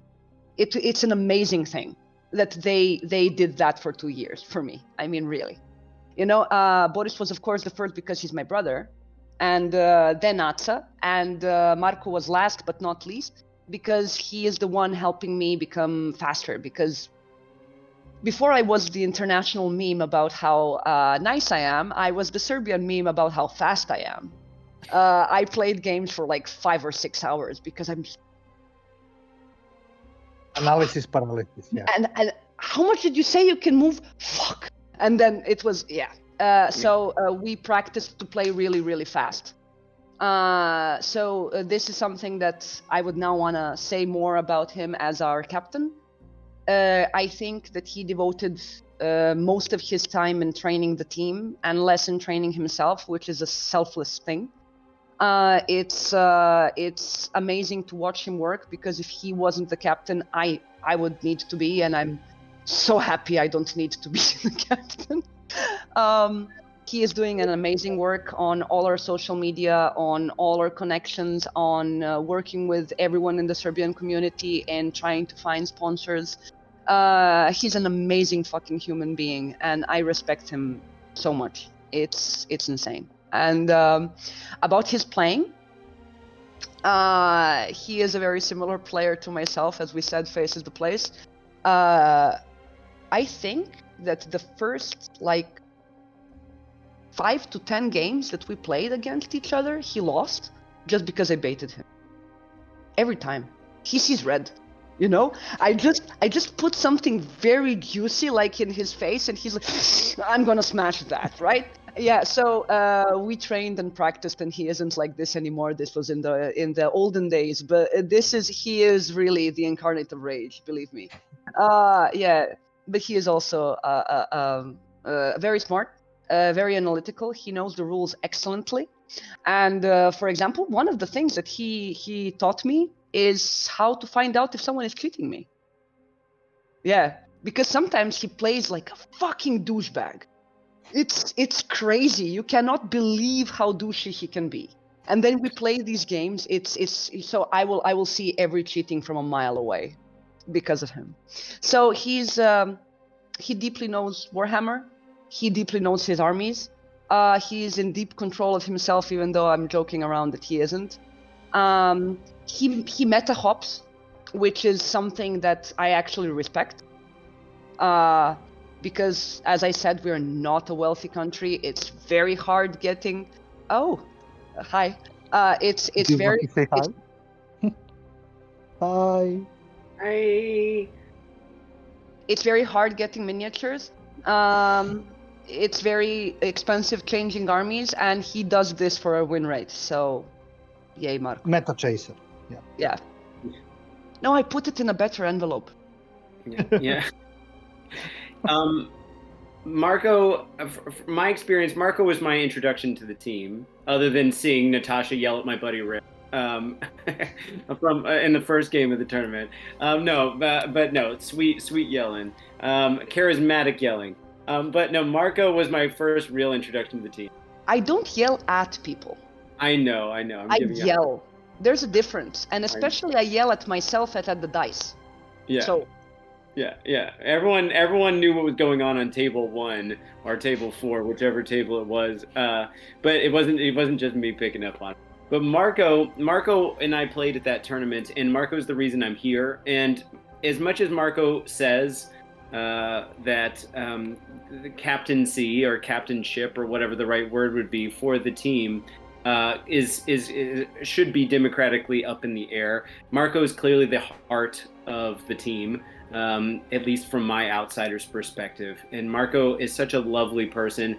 There's a reason that he came to pick me up at the airport, and it was immediate hugs. And that Marko was always my connecting point to an otherwise very open to be connected with group of people. Like, it's not that the rest of the team isn't warm. Marko's just warm on crack. And so he's been super supportive and overly kind to me about my participation in the team. And the only thing I regret about Marko is I didn't get more of him when I was in Serbia, but we're going to make up for that when we're back in Amsterdam, and then my yearly trips back to Serbia, which I'm fully already looking forward to. So I can't say enough good things about Marko, and it's always a pleasure playing against him too. And he's the only person on the team I've played twice now. So anyway, I love you guys, and I'm glad to be part of the melange of characters and wonderful people here. And maybe in the future we'll get to put some other faces on the screen too. Yeah. So thank you both for your kind words. Oh, yeah, of course, buddy. In the interest of time, I'm thinking let's move on to some kind of wrapping things up type things. So moving forward into, like wrapping things up, Jonas, I felt like we should pass the reins on to you as an outside source here, and kind of, it's been a whole lot of huggy stuff up to this point. But if you want to grill us or get us from a kind of an interviewer's perspective from the outside, what are some things that come to mind for you of what might be interesting for the listeners back home that aren't already rooting for Team Serbia to ask her to know about? So I'm putting my interviewer hat on now. I've been enjoying you guys' lovingness as a somewhat outsider, I suppose. But I've been hoarding my questions up till now, and we briefly chatted before we restarted the video here. As Natasha mentioned to me, and as I also mentioned, like the questions that I really want to ask are very army and player specific, and obviously we want to try to avoid revealing specific player strengths and weaknesses. So if possible, we're going to keep the questions and answers quite generally pleasant and tactical, but not very personal on a personal level, so that it doesn't really set you guys back any bit. But let's kick things off with a question about the armies that are represented at Worlds. We see a lot of Gits. We hear a lot about Gits mainly. I've only played against them once. It wasn't even a tournament kind of list, but it did include 30 squigs and then a couple squig hoppers and all the kind of jazz that you would see in a tournament list, but just not as many of them. And Clammy hands. Sorry? Clammy hands. Yeah, it was terrible. I'm not gonna lie. I tried to be very optimistic, especially since I've started a channel. I feel like it's almost my responsibility to not judge people for playing a certain army, because we play what is given. We play the hand that was dealt to us, and if you played Gits before and you've sustained years of being underpowered, and now you get your time in the sun, I kind of get that. But in Moon. Yeah, that's more appropriate. Yeah, but at the same time, I really hate squig herds. I hate them. I hate them. Man, I share your passion. I get you. Sometimes kill all squigs. Sometimes Games Workshop writes a war scroll that I look at and I'm like, I'm not a games writer, I'm not a games designer, I know jack shit about all that kind of stuff, but even I know that everyone that wrote this war scroll knew this is going to be bonkers, guys. This is going to be bonkers. They're gonna hate us at Worlds.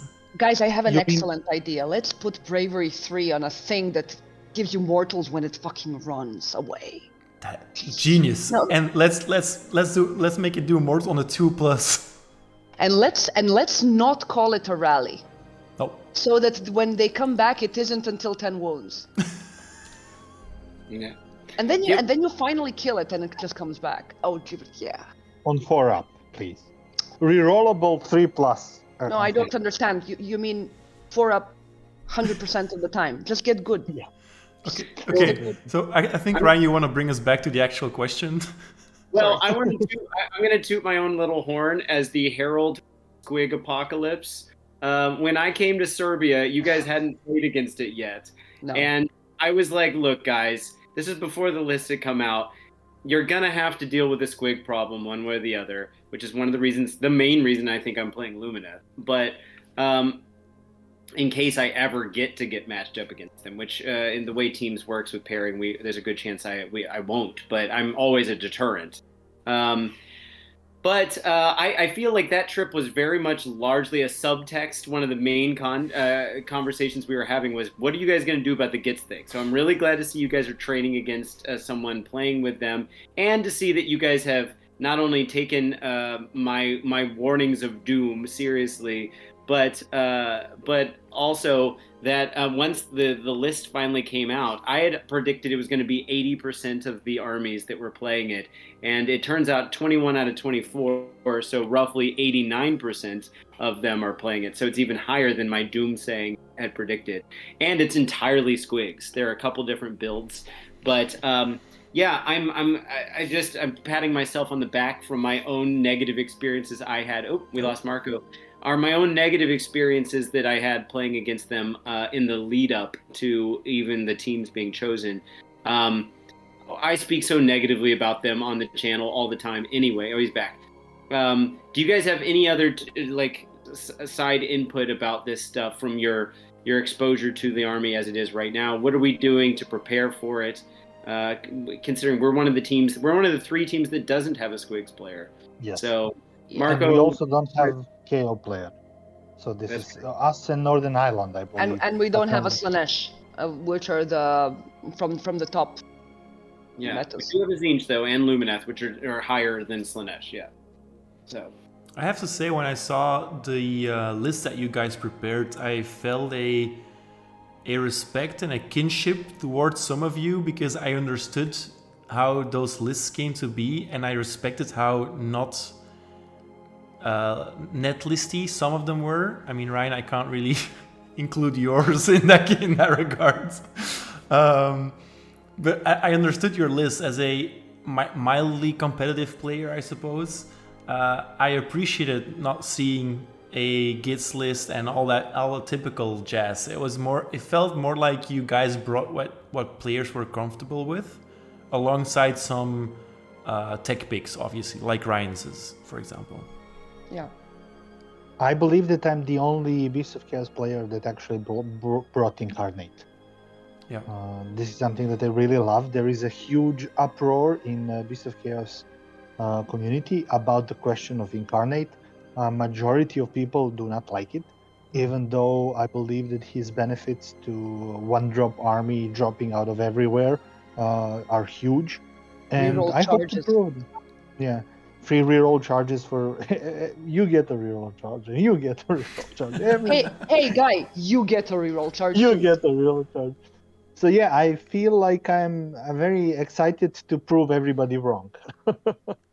Yeah, I'm very curious about how you guys are going to do, because do you feel like, I would say maybe some form of regret not bringing those top picks now that you've seen the other team combinations? Absolutely. No. Yeah. That is So a very regretting very everything. split answer. Yeah. well, if No, but wait, sorry. But I'm playing Daughters of Cain and he's playing Beasts of Chaos, Yeah. right? So who do you believe? Well, but maybe the question was more about the team composition, not each individual player. Yeah. And I personally think, having seen how you guys play, and I still stand by what I said after, and we're not going to go into detail, seeing how Serbia fights, I think there's a chance for us to have a bit of a wild card element. And I like that our composition is not necessarily right down the middle of what everyone's playing. I mean, how boring would a Worlds tournament be if every team was literally just the same 8 lists with a small variations based off spell portal or what you can't level up on. I'm proud of where we landed, and like I said, even the newer guys to playing AoS put up a fight, on when I came to play you guys. So I'm hoping that there's some amount of surprise factor, a wild factor that's going on there. So I wouldn't write yourselves off just yet. And Natasha, your experience with your own army is going to go further than I think you think. So Now, let's be honest. I'm crying way too much, but As usual. yeah, I'm crying way too much because I got used to the feeling of playing something with a 65% win rate. You know, Sure. you're the god of the table. You know, the feeling you have when you put Moratti down against someone who understands what's gonna happen. You know, it's literally I felt invincible before. So the difference is that I can't smash anymore. Yeah, And I you need have to work for it now. No, but I always worked for it. It's something else. It's just that now it's the fidgety ballerina play. You know, and it's something I don't enjoy. It's just different. Yeah. You know the way because we don't have a Corn player in our team at the moment, but we have played against Corn. You know the way Corn was before and the way Corn is now. You know, it's very strong. But Corn people are like, why am I dancing around? What am I doing? You mean before? No. Now Corn is like, oh, let's move a little bit like this, and then let's move a little bit. There are ballerinas now. They're weird. You know, before it was faces the place, and it was like, you know. It's the difference in play style is what I mean. It's not just that we were overpowered before and now we're not.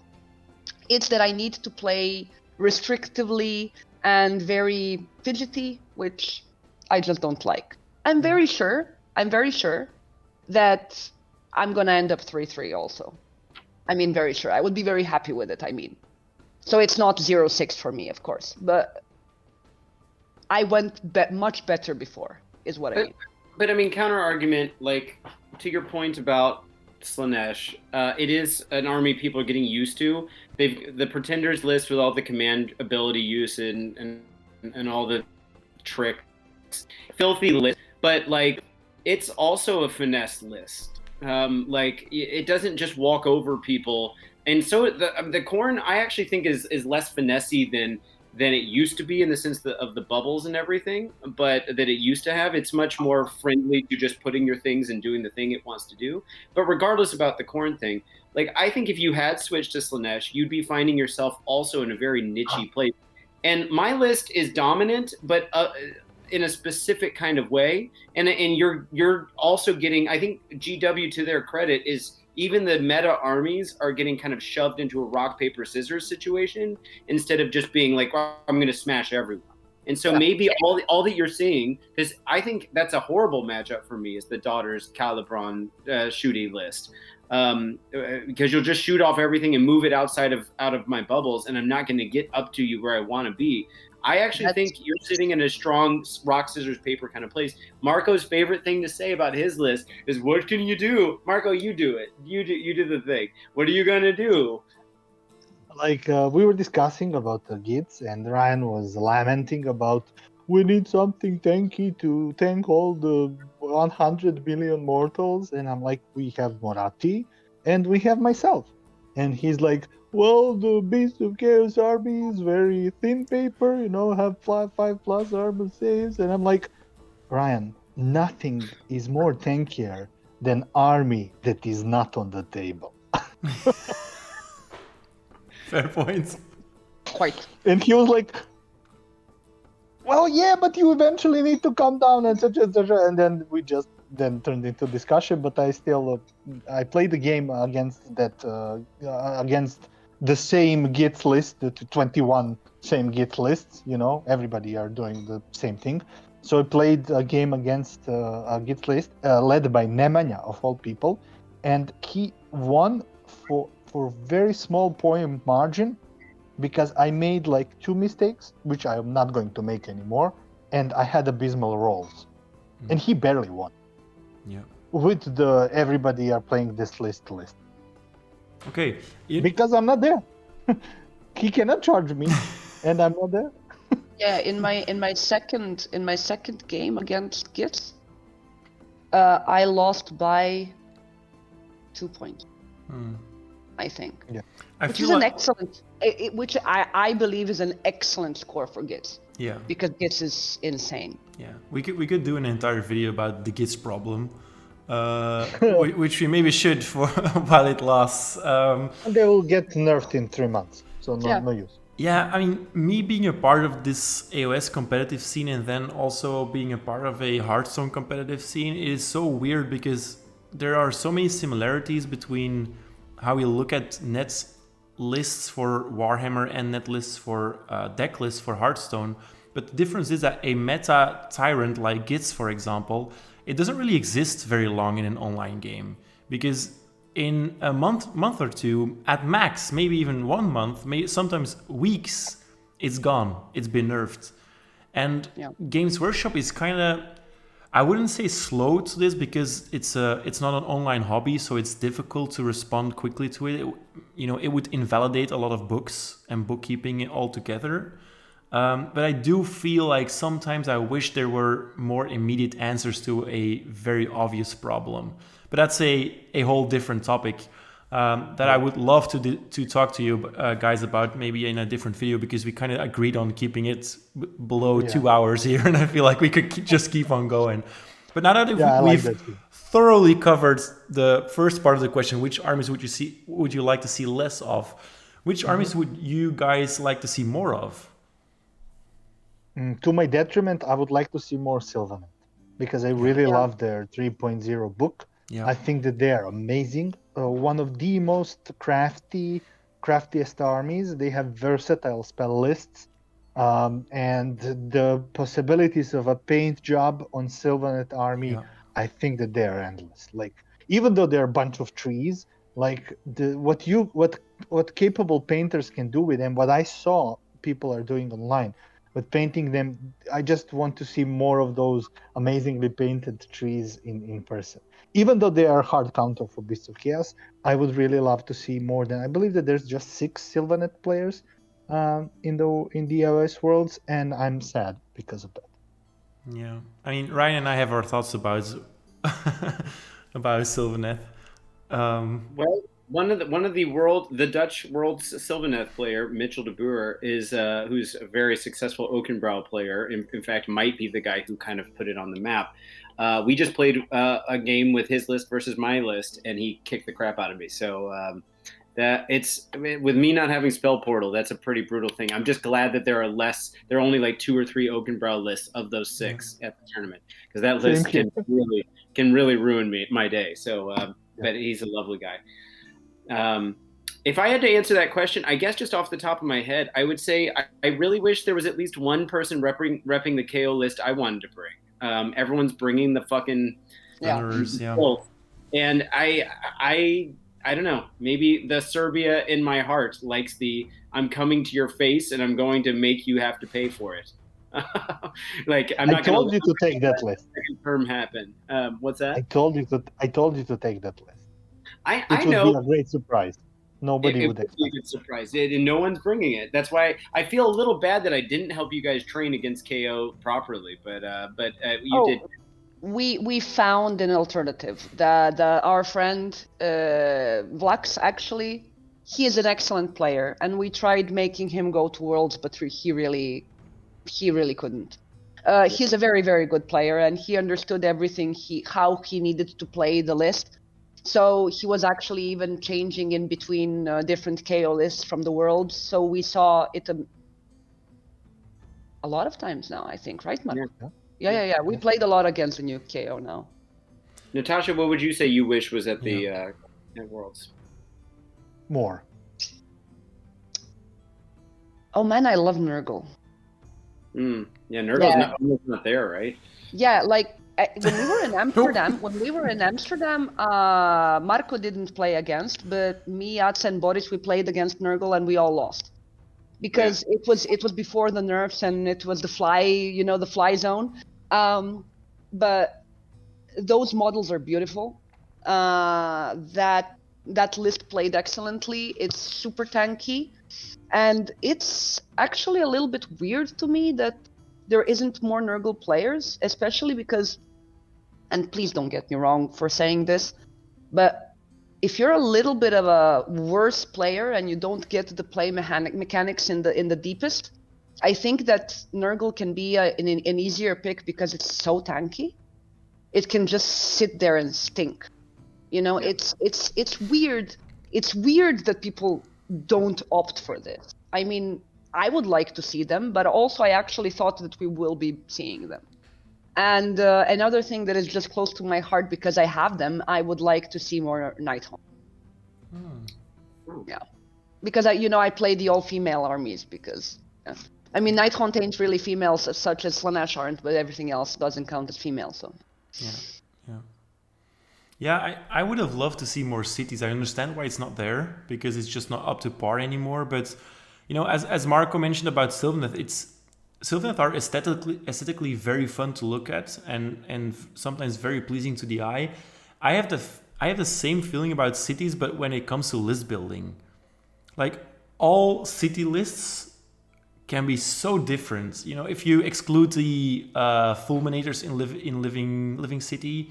Kind of time in the sun there. Other than that, you could go so many different ways with cities, and I find it such a pity when I see all the worlds lists, and most of them are like, if you understand the Big 10 lists, you understand 80% of what is represented at the worlds situation, which is a bit of a bummer, I would say. Personally, from a creative standpoint, I find that very disappointing. As a fellow city... Go ahead. Please finish. Oh, I think for practicing purposes, like if I were a Worlds player like you guys, I would probably appreciate that because I can at least prepare for those kind of lists now. Yeah, I mean, before we talk about cities, this is actually, and this is one of the points of disagreement me and Marko have. I'm going to the singles. One of many. Yeah, but this is one of the strongest. He deeply disagrees that we are going to singles. But we are actually going to singles to have the feeling that you just said. In singles, people are coming with crazy stuff. There is all kinds of stupid shit lists. I don't know if you saw them. They're weird. You see that people are coming there to play their thing. Yeah. And it's going to be fun. So that's the part of the tournament that is the fun part. But in the teams part, I feel that every one of us, we have a part to play. And if I'm the one that's playing against Lumineth all 6 games, I'm the one playing against Lumineth all 6 games. That's fine. If I bring my team victory, can do. Bring it on, Teclis, right? So it's a little bit different because the way that we said about the team effort, you're taking one for the team. It isn't, of course it is having fun, but not in the usual way that you have fun in a game. Yeah. You're there as a chess piece in your team. Yep. You have your role, and you need to do it. And maybe your role is just to die every time, but the least, right? Yep. Or something. So it isn't a feels good kind of experience that way that you're saying, but in a much deeper sense, it's a community thing. It's. I must say, I'm in advance. I'm so very proud being part of this team. Yeah. Yeah. I don't care if we lose everything. Yeah, I it's get just that. the way, the way that we're working. We know who does what in our team. Yeah. Sorry. Talk about cities, Marko. I didn't want to. No, I just wanted to mention when you mentioned cities and interesting lists. There is a national poem in Serbia about a very important historical situation. I will not go into details, but the poem goes about one old knight and his 9 sons, with him being the 10th.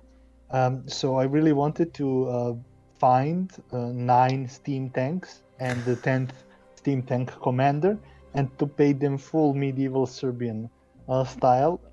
But yeah, there was simply no time for such a thing. And I'm hoping that this summer, actually, steam tanks will be useful in the living cities steam tanks that are just dropping out of edges, just to charge stuff and shoot. This is something that I'm hoping to see, hoping to play and paint in future. Yeah. Maybe you will like the list as well.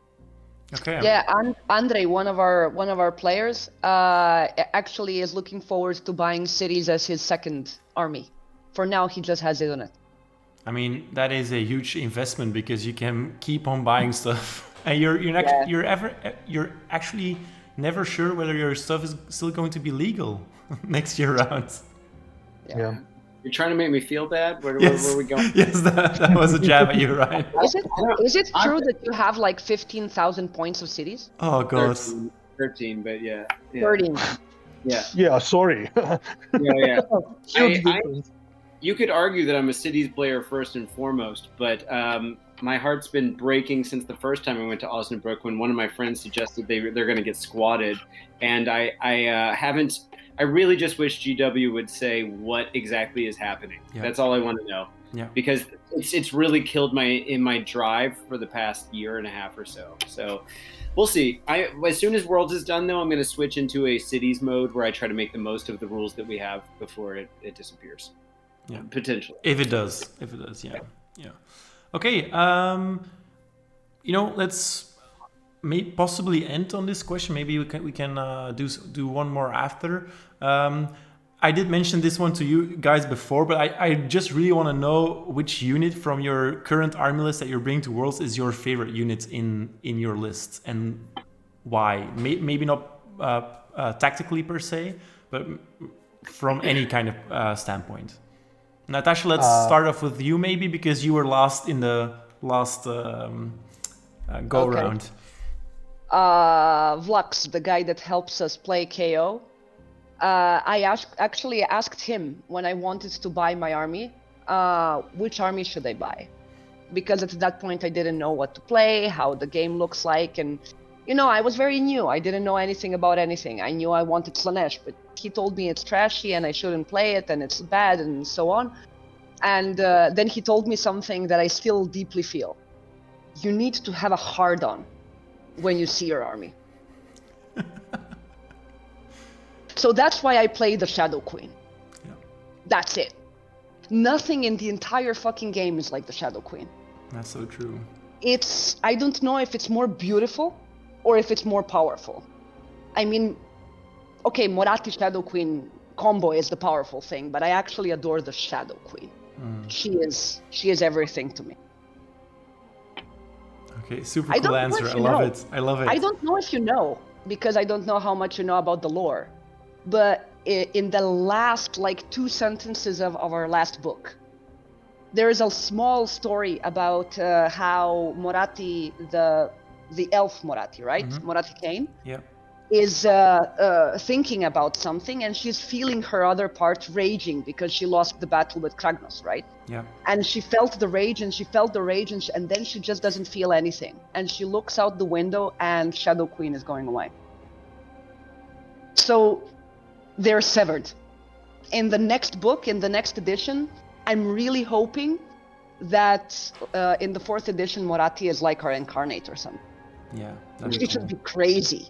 Like batshit, like killing our own army or something. So I really love her. Awesome, great answer. Marko or Ryan, I don't know. Either of you want to take the next one? Well, I will be quick. I love in my army. I love Incarnate. First of all, because there is no model that I hated more when I was completing it. I bought this model. I wanted to throw it in a bin 15 times while I was, building it together. Yeah. Assembling it, yes. And I was like, I'm now going to play this model until I die. Sunken cost fallacy jumped in and remained 100%. The amount of love-hate relationship I have with the Incarnate is through the roof, and I find it very useful in the Beast of Chaos list. And then the fact that nobody else thinks that Incarnate is useful in the Beast of Chaos list, except maybe a guy in Discord under name of Saffron, which I say hi to him right now. Him and we are the prophets of Incarnate, the prophets of Incarnate in the Beast of Chaos online space. And for all of these reasons, Incarnate is my most favorite model in it. What's lovely about this question is that it proves that everyone's ultimately a Johnny at the end of the day. Yes. You know what I mean? I think Johnny is the right way to be. Of course I do, because I am a Johnny, but I really feel like we came to this game as an expression, like a lot of people come to the game originally for the modeling and the painting. I'm not a painter, but I do like the model. And the kind of self-expression that you get with playing this game. One of the things we don't talk about enough is the self-expression you get with list building and with trying to make your thing not the thing. And a through line with talking about the meta world is that it's the anti-Johnny, in the sense that it's so spiky, right? And like you're not bringing creativity to your lists. And so, not that the Marathi part is specifically the Shadow Queen, the big one, Big Marathi, is necessarily a Johnny choice, but that you zoned in on a very specific thing in a list that you feel like you have to kind of synergistically bring together is kind of showing even just a little bit of that. But then Marko's choice is like literally, I'm trying to do the thing that's not what everyone else is doing and prove that it works. And in a similar way, my thing is not the Zephyros. It's my collection of endless spells, because I didn't get to bring the normal selection of Lumineth endless spells. But I'm actually very proud of the collection of synergistic castle protective things that I have going in my list that are designed to do exactly what I have to do if I have to stay in a castle. And no one uses shackles. The souls are the suffocating Gravetide does more work than it seems like it might do, and of course Rune is the one that's obvious. Plus the Lumineth battle tactic of having 2 or more endless spells. I think you need to have 3, even if they're cheap ones, just to guarantee that you get that battle tactic off in a list because you're having a hard time going and grabbing them. Yeah. But the Zephyros would be part of that kind of different than the normal Lumineth list. But I'm actually pretty happy with my version of the list as it were, for my little tweaks I got to do after the point raises that we had. So anyway, I don't know.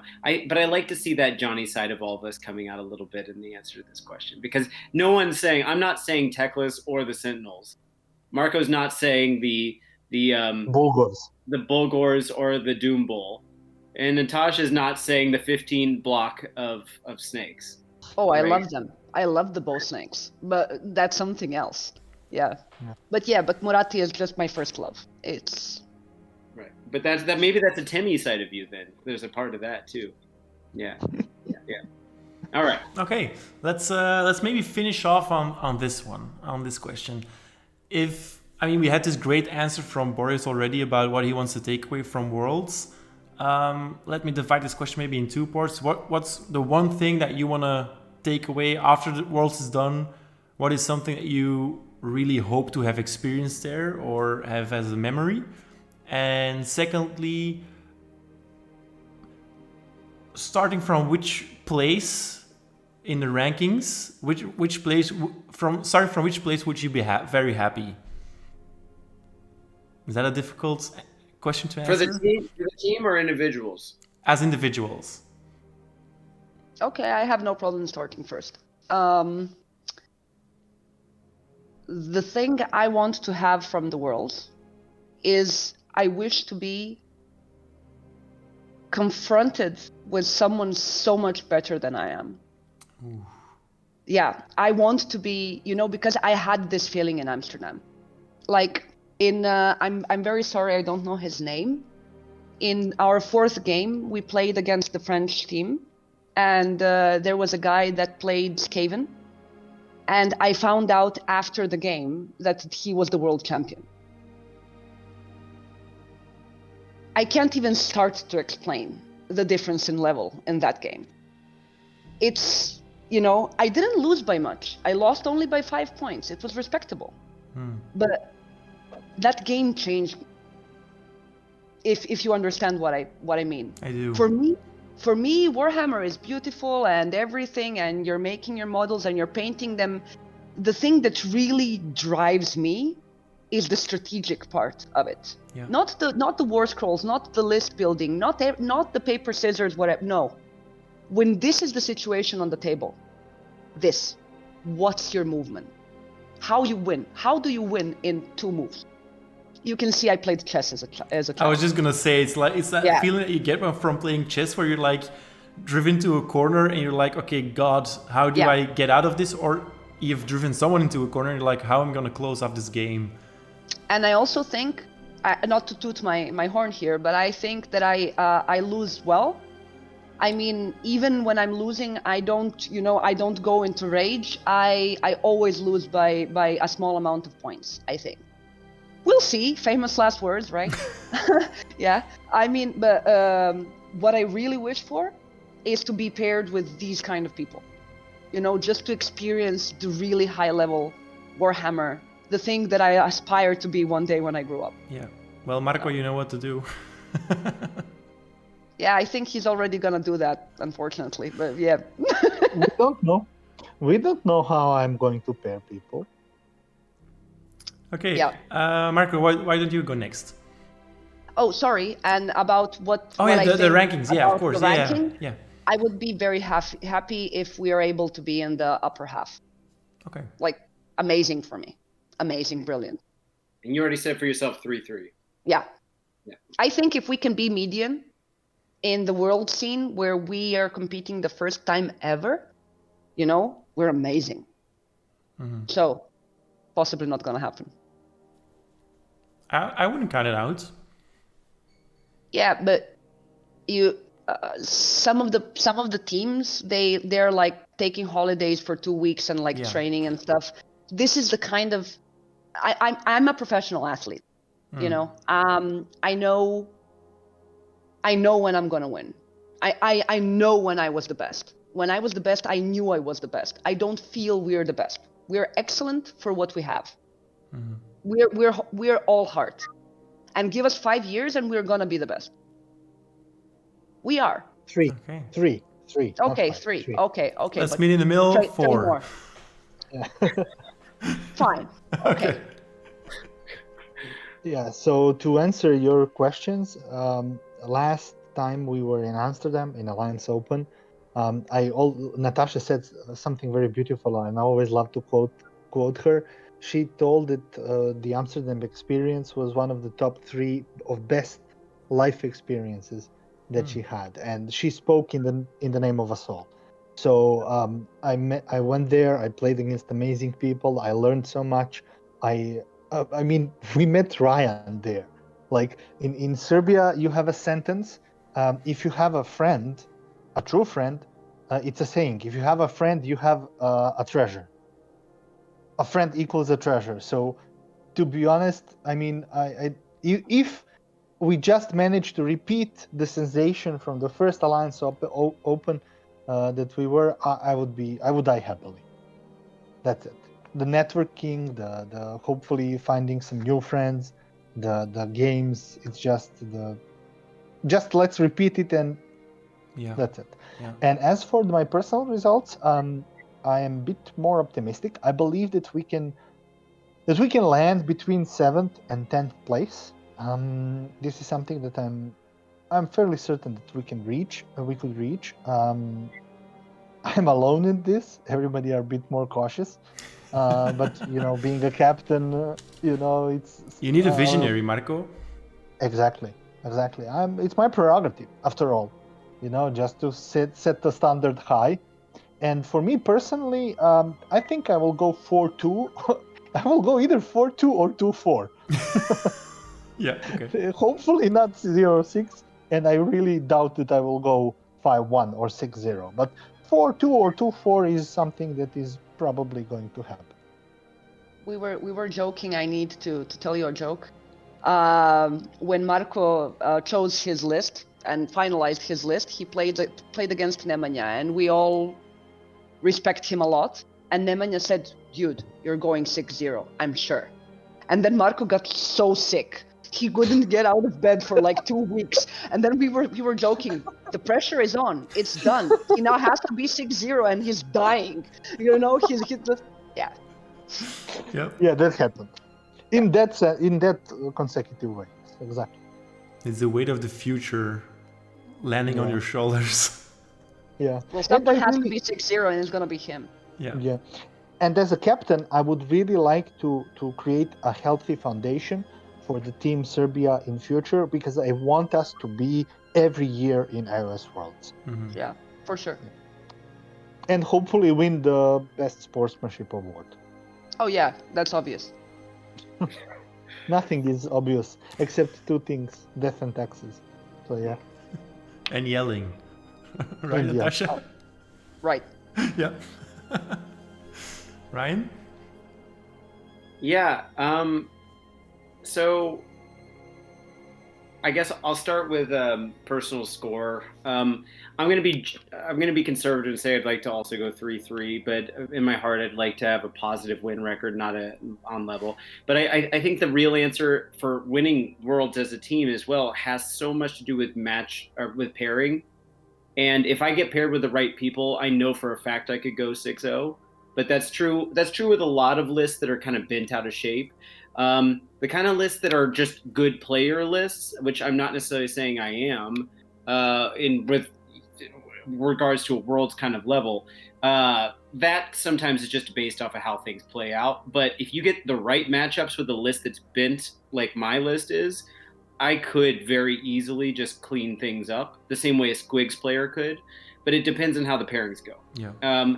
And again, I'm doing this for the team, so I kind of love that my current win record with an army I didn't even want to play in the first place is so positive. It's been really refreshing to see that maybe I've been holding myself back too. And Natasha, this kind of goes back to your point about playing a list that feels broken, and now you're having to, kind of find where it fits in your play style and everything.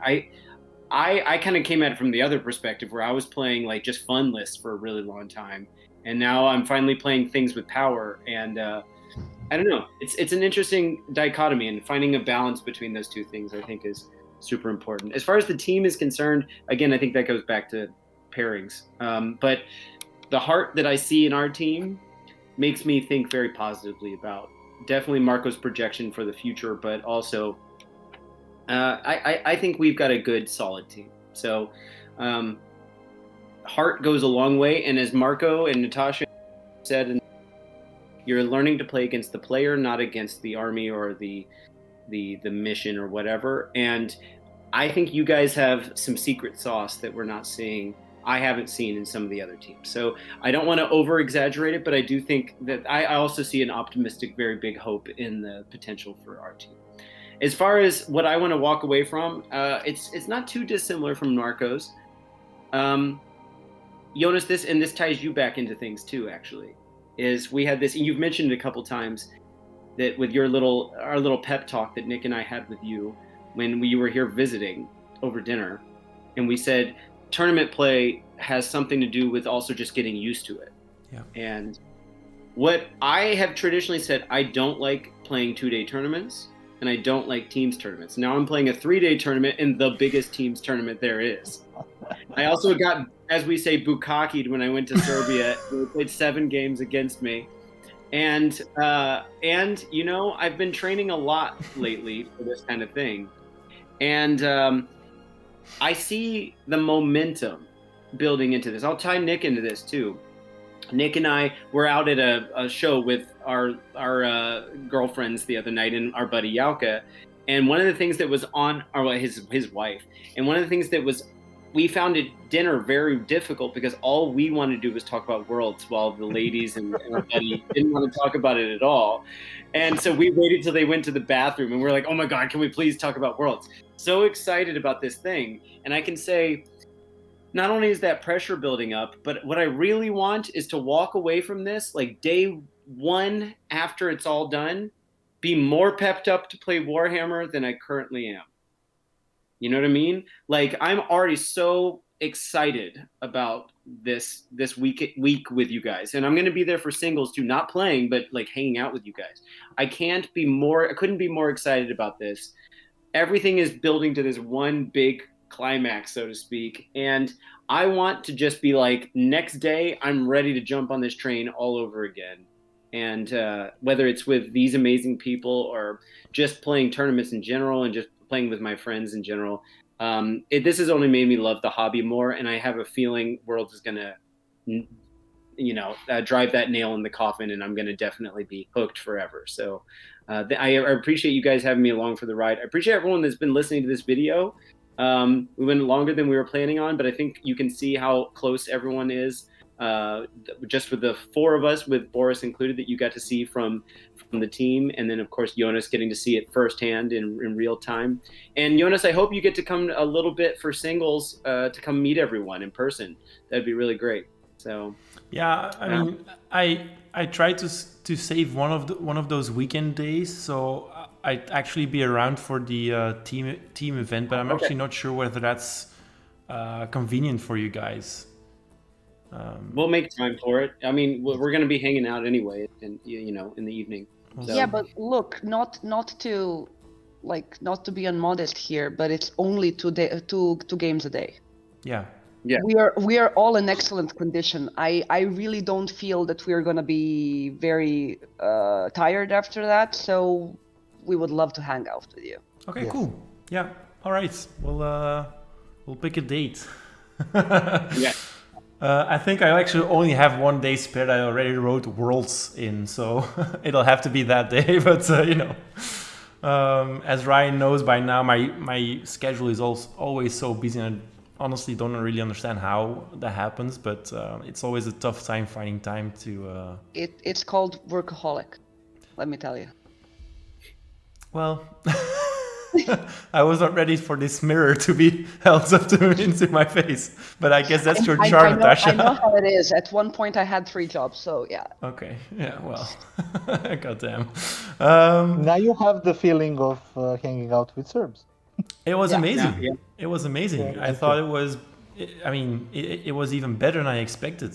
After Ryan built up this entire imagery about you guys, I expected. Well, not as much as even I was about to expect. So it was very good. I loved it. I love you guys' energy. I do feel like, sure, dice and matchups and the moment of the day, decide a lot and play are big factors in your games. But heart is such a big part of it. I think if you believe in good results, you achieve them more often than you do not. And I feel very positive vibes from you guys. I honestly, I believe in it. Marko, I can see the 7th place. Yes, let's go for it. Thank you. Thank you. Finally, yes. Somebody sharing. You've convinced me. Nice.